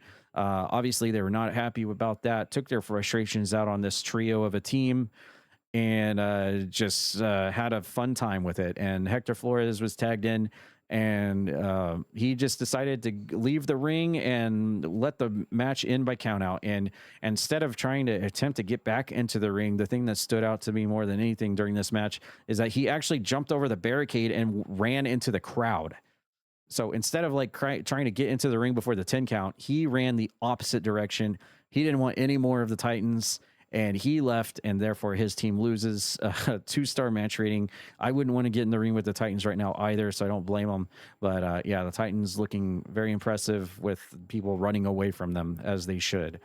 Next match saw Zozakin defeating Helldiver Zach to retain his Kappa championship. This was the weekly Kappa title match that we usually see every Tuesday night. 3.5 match star rating. This was Helldiver Zach's first attempt at the Kappa championship, so a big moment for him to get this opportunity. But Zozakin doing what Zozakin does, and that's getting the big win. After beating Vampy back at the big one in the ladder match, he won the Kappa title for a second time. He's on his second reign and puts away another challenger on the CPW roster attempting to take that Kappa title. And it looks like he might be back on a roll again. Hopefully I'm not jinxing him, but we'll have to see who is next in line this Tuesday to get a shot at the Kappa championship against Zozakin, as he is well in the driver's seat in that division right now. Up next, we had more tag team action. We had the new tag team champions for a second time, Morzel and Mr. Cantot, with Lady Lavin, Vicious and Delicious. They are 2-time tag team champs now, taking on the newly formed team of Aiden Gallagher and Connie. Of course, Aiden Gallagher defeating Linky back at the big one to own ownership of Connie for 1 month. And she comes out with a Property of Aiden shirt on, and now in green to match Aiden Gallagher. And well, whether she likes it or not, she has to abide by Aiden Gallagher's will and wishes as he defeated Linky and won that 1 month contract for her. It was pretty back and forth match, actually. And I really didn't know which way it was going to go, but the tag team champions prove why they are the champions right now. Morzel Cantop picking up the win, 5-star match, and with Lady Lavin in their corner, and strong showing from the tag champs there against the team of Aiden Gallagher and Connie, which one may wonder maybe Connie lost on purpose, but acts like she didn't. You know, she's being basically Stockholm syndromed without the Stockholm syndrome right now. So maybe she's causing the Aiden to have a kind of a bad time right now because she doesn't want to be in this position. I don't know, but we'll see what develops out of that. But we still have a whole couple of weeks left to go on that contract where Connie has to do what Aiden Gallagher says, despite what Linky thinks. So Our next match saw Jen Von Lee going 1-on-1 with Danny Adi in singles action. We had Monica Wake on the side of Jen Von Lee. We had OGBradVickers on the side of Danny Adi. And Jen Von Lee picks up a win, 4.5 match star rating. I said this on the show, but I feel so bad for Danny Adi right now. Like, we all remember Jen Von Lee's track record on the last game. Like, she couldn't buy a win. Maybe she had one win on the entire showing that she had on the game, and now she's just winning left and right. Like, you can't. She's probably has the best win-loss record of anybody on the CPW roster right now. What a total change and turnaround for Jen Von Lee. And now Danny Adi is suffering from the same fate she did last time. He just cannot win. He cannot get a win, and he's been shoved into the dumpster twice by Monica. The first time on the Twitch front page, the second during the big one, and now another loss here to Jen Von Lee, the hardcore champion, in this non-title match. And I've also heard rumors that Brad Vickers might be done with Danny Adi, like throws his arms at him, and he's just toasted on Danny Adi right now. So hopefully that's not the case. But yeah, I think OGBradVickers might be looking for some other form of backup here, because Jen Von Lee has been freaking unstoppable right now. But yeah, 4.5 match star rating there for Jen, picking up the win over Danny Adi. Our next match saw Psycho T, the former world heavyweight champion of CPW, taking on Asterial, the women's champion right now. So we had former world champ against women's champ, 3.5 match star rating here. Asterial did what she could here against Psycho T, but the power of the claw reigns supreme, and the former champ showcasing that he's not quite done being at the top of the mountain. Obviously, he would love to get a rematch against Spinny after losing his world title at the main event of the big one, and getting a big win over the women's champion, who's Asterial, who's been so dominant. Just shows a lot about Psycho T being able to do that. Asterial, kind of an interesting story with her. Obviously, she lost the qualifier to RAJI to be in Money in the Bank. That was the last time we actually saw her in a match competing, and then she comes back here and takes another loss to Psycho T here. So she's not looking as great in this outcome, but she still is the women's champion, as we didn't get the match that was supposed to be Diamond versus Ash for the women's championship because of what happened to her neck. So that match was rescheduled. Ash didn't get a match at the big one, but she did come out to help Tad Peters in that Bloodline match. So weird kind of a story right now for Asterial. She hasn't really been involved in a lot of her own personal stuff, just kind of other people's stuff. But this was a chance for her to, remind everybody why she is at the top of the women's rankings and why she's the women's champ. But Psycho T just a little bit better on this night, 3.5 match star rating for him. Then we have Maggie Moore, just like Celestia before earlier in the night, back to her normal self again, back to the usual Nate and Maggie version before she was, corrupted by Tad Peters. And she picks up a win over Spike Ryan, 4-star match rating here. Obviously, Spike Ryan in a great mood after defeating Mr. Coke in the Baby Rage match, where Roxas was a special ref, and he didn't have to wear the Baby Rage mask, so I'm sure he breathed a sigh of relief after that one. But riding high after that win. But Maggie Moore picking up the win here, back to her usual self again. So for the two former Tad Peters dolls, a good night, great night for them, as they both picked up wins, reverting back to their normal selves after being so long part of Tad's evil scheme here in CPW. So good night for Maggie and Celestia. And Maggie picking up a win over Spike Ryan, 4-star match rating. After that, we getting close to the end of our show.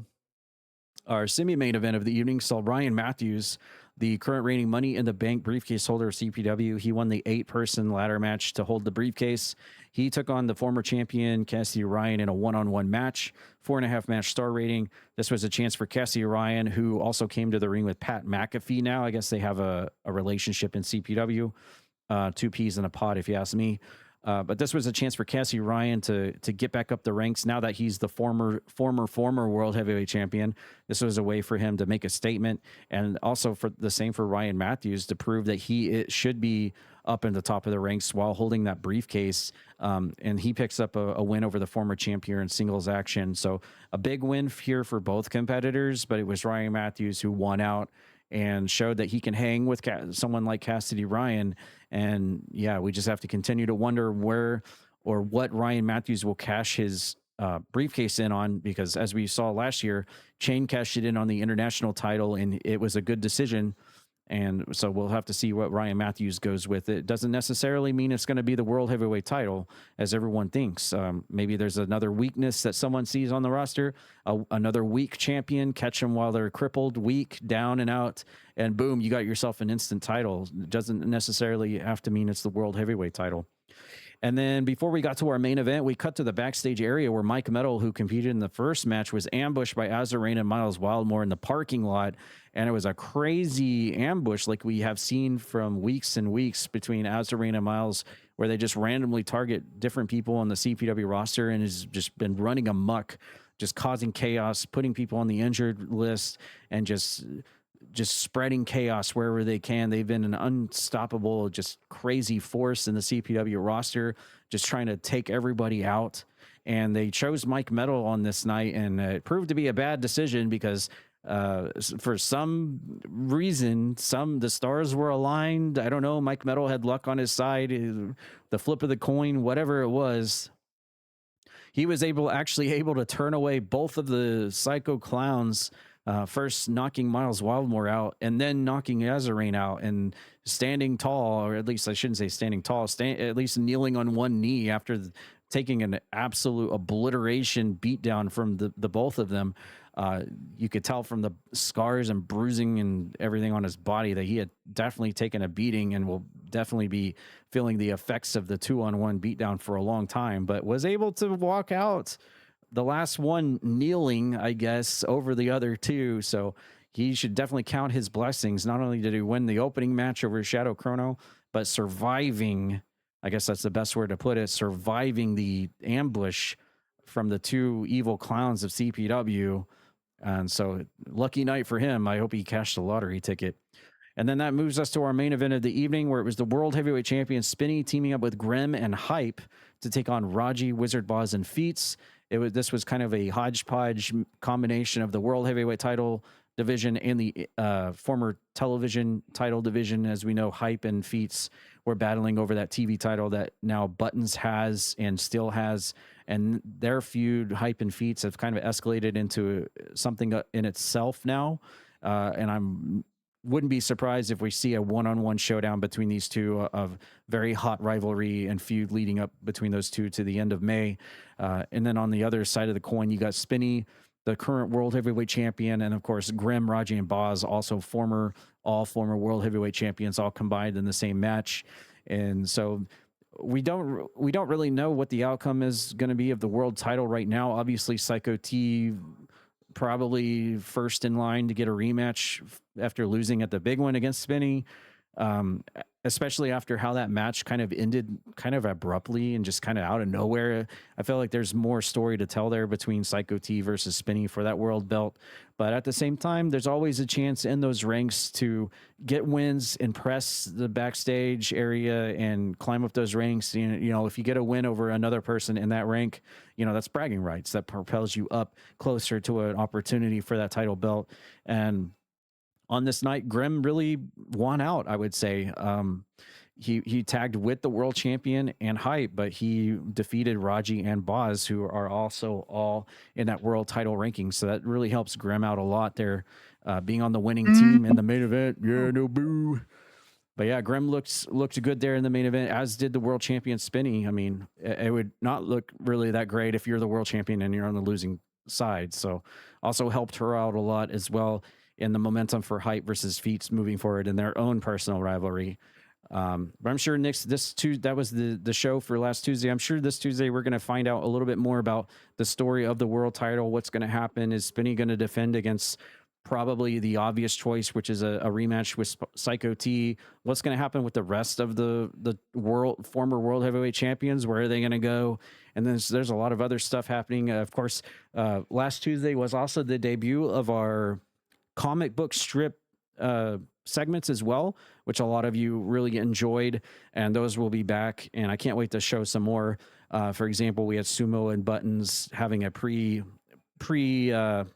title match ceremony where Sumo invited Buttons over to Japan to have a giant feast before the battle. And then of course we had a segment from Diamond from the hospital talking about her neck injury. And then Mr. Coke with the Baby Rage mask playing poker with the rest of his syndicate, CS, Agent CS, and Roxas, and blaming Roxas for him losing to Spike Ryan because Roxas basically did what you're supposed to do. He called it down the middle, but Mr. Coke not happy with Roxas having that decision, and now Coke has to wear the Baby Rage. And of course, the segment where Skippy the Scout took a bunch of people out on a hiking trail and go peaking. So lots of people really enjoyed that cute little segment. So we'll be seeing some of those return, and really interested to see what happens there, how the storylines will advance. And I'm hearing that we're also going to get some Tad Libs back as well to also help advance some stories between a lot of the characters here on CPW. But that is your CPW report for this week's podcast. And also, we will be revealing the first ever May pay-per-view on Tuesday, May 26th. Again, we didn't get it last year because I was away on a trip. So for the first time in May for CPW, we're going to get the big pay-per-view show at the last Tuesday of the month. So that's it for CPW. If any of these guys have anything to add, I'll let them talk. Otherwise, we'll move on to the community side of stuff to wrap things up. Raji, do you have anything to add to CPW? Grem sucks. Boss sucks. I don't know why I teamed with him. Don't like him. Just kidding. Love you. That's all I got. Okay. Raji and but Busy. Grem definitely sucks. Well, you didn't team with him, so you don't have to worry about that. Yeah. All right. And Grem, do you have anything you would like to add or possibly a rebuttal to that statement? I think he's still AFK. Guess that's a no. All right. Guess that's a no.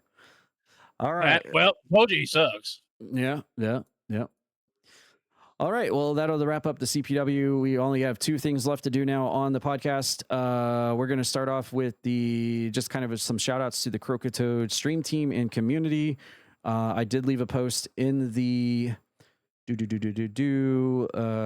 stream team. Let me go back and just go a little bit of shout outs. I usually ask for those of you listening, I usually ask you in the Discord, like what you're up to this week. What are you planning on streaming over the weekend? I'll give you a little bit of shout outs there, let you spread some light to some of you guys to share your channel out there through the podcast as well, because you're all part of the Croakitoad stream team, which, by the way, I'm going to try to rename it so it's not Croakitoad stream team anymore.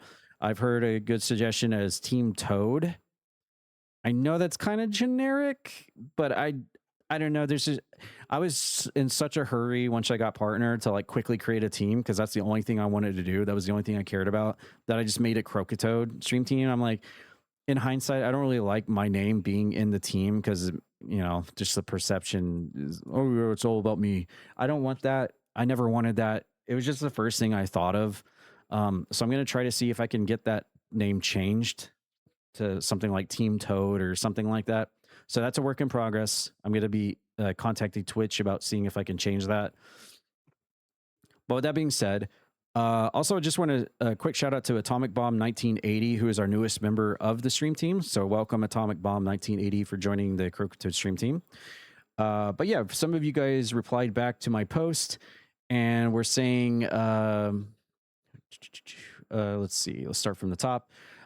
Many of you were not streaming because today is Mother's Day, so understandable. So happy Mother's Day to everybody out there. I don't know why we didn't say that at the beginning of the podcast, just completely forgot. But happy Mother's Day to everybody out there. But Lucinda says she's going to try to have finished Watch Dogs by the time I record this podcast. Well, Lucinda, did you finish Watch Dogs by the time we recorded this podcast?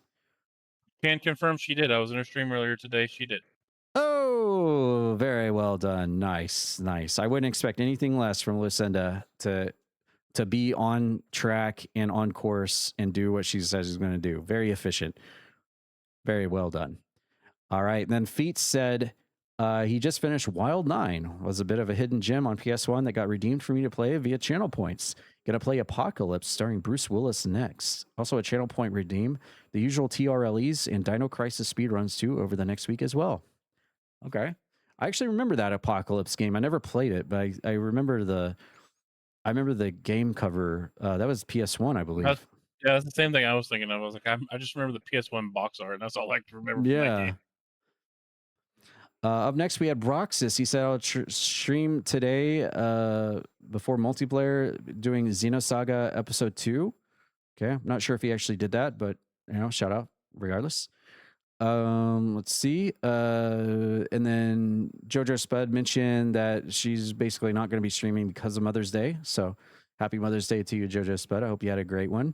And then Zozakin replied back and said, I played Shiren 6 this week, and my monthly archipelago started 2 hours ago. I think I was actually there for the start of that, actually.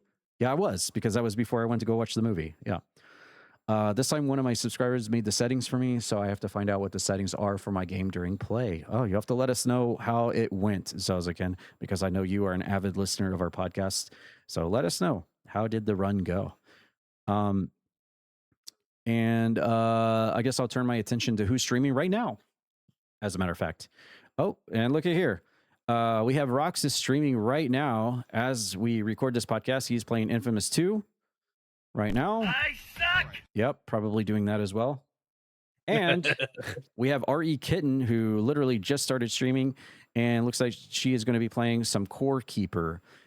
So RE Kitten 137 also with the stream there. And before this, when we first started, I believe we had who was it? It was Atomic Bomb was actually streaming. Again, newest member of the stream team as well. And Disco Bunny, I believe, was streaming. But that leads us to our last segment of the podcast, talking about Disco Bunny. And we're going to reveal this week's Streamer of the Week. And it is going to go... Hold on. I got to bring up another page here real quick before I say what... Oh, Lizard. Before I say what I'm going to say here. Okay, here we go. All right. Yeah. Okay. This week's Streamer of the Week, which will be our 9th Streamer of the Week, even though this is episode 10 because we skipped last week. The 9th ever Croakitoad stream team, Toad team member Streamer of the Week, Streamer of the Week number 9 is going to go to Disco Bunny. Yeah, hand clapping S effects. All right. Yeah. I also played mine as well. And Disco Bunny is Disco Bunny is a longtime streamer, very consistent. She took a break a little while ago, but has been hitting it very hard here lately. She plays just about everything, more so on the newer and more recent games, more than like retro and old school games. She plays a lot of games I've actually never heard of. Lots of first-person explorative, kind of a walking sim, and also lots of horror games as well. She's played games as recent as like Project Songbird, Moon Mystery, The Occultist, Will Follow the Light, Aphelion, Pragmata she's played, Deep Beyond, Life is Strange Reunion, The Expanse, Cthulhu, The Cosmic Abyss. Some of these games I want to play. She's already played them. Home Sweet Home, Persona 5 Royal, South of Midnight. Like, she is all over the place. If it's a newer game that has come out, she has probably played it. Fatal Frame 2, Danganronpa, Reanimal. Like, she's all over the place. She plays lots of stuff. Very consistent streamer, plays stuff all the time. And yeah, I actually had to double check because like hadn't she won Streamer of the Week already? But no, she has not. So you know what, Disco Bunny, this one's for you. Congratulations on winning Streamer of the Week. And because of that, we will play a random clip from your channel. This one's from her from 3 years ago, playing The Beast Inside.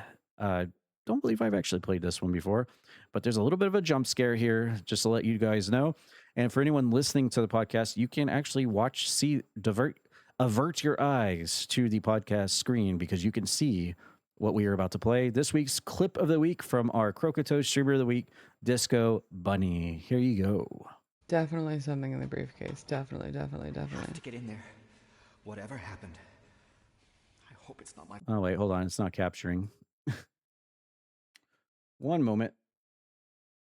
Avert your eyes away from averting your eyes to the stream. You see nothing. A black screen. Now avert your... There we go. There it is. Definitely something in the briefcase. Definitely. I have to get in there. Whatever happened. hope it's not my father's blood. Oh, I guess his father isn't dead yet. Okay, all right. Well, we can probably figure that out. Guys.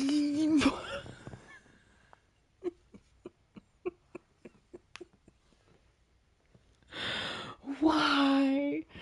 Why?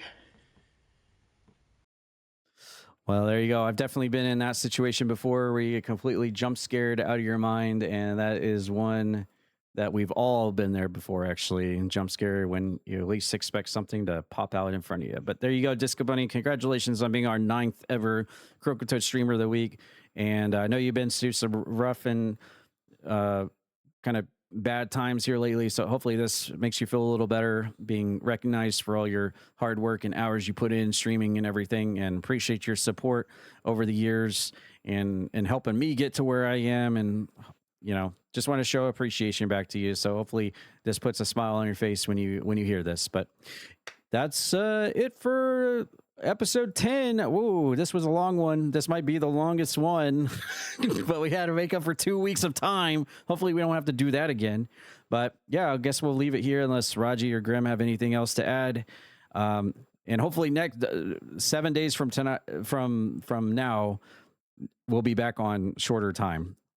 Wouldn't you say, Raji? Yeah, and I'd just like to thank Zach Cregger for the length of our podcast today. Thanks. Special shout out to Zach Cregger for making our podcast 3 hours and 40 minutes long. Appreciate that, Mr. Cregger. Grem, would you like to also thank Mr. Zach Cregger for that as well? Yeah, sure. That and after all of that, Minnesota actually beat San Antonio, so that series is tied up at 2. But, oh my God! Yeah, everyone has stay radical. Thank you so much for sticking through the whole podcast. If you did, or if you did, parts and pieces. Thank you guys always for listening. We do appreciate it. Yep. And so, that's interesting. I really kind of hope the T-Wolves wins. That'll make me not as worried about the Spurs. Yeah. Oh, you're worried about the Spurs. That's something. That's something for the next podcast. I can't wait to dive into that one. No, I misspoke. I didn't mean that. Anyways, Thank you, everybody. And again, make sure to reply with those comments for the Bubsy 4D giveaway. We're going to be revealing that next week, correct? The giveaway winner next week. Yes, next week. Giveaway winner, Bubsy 4D. Enter now. Get those comments in Spotify, Apple Podcasts, or YouTube, wherever you're listening. Type them in there and enter this Bubsy 4D giveaway. And we'll be revealing on what the next giveaway will be next week as well. Thank you, everyone, for listening. Sorry it was a long one, but if you watch on YouTube, you can skip around and bookmark wherever you want to listen, the parts you want to listen to. And if you're listening through Spotify, and Apple Podcasts, thank you so much for your support. We also check your comments over there as well. So please drop some comments. And remember, every source that you leave a comment on is an extra entry for our giveaways. So take advantage of that. We'll see you next weekend, everybody. Thank you for listening.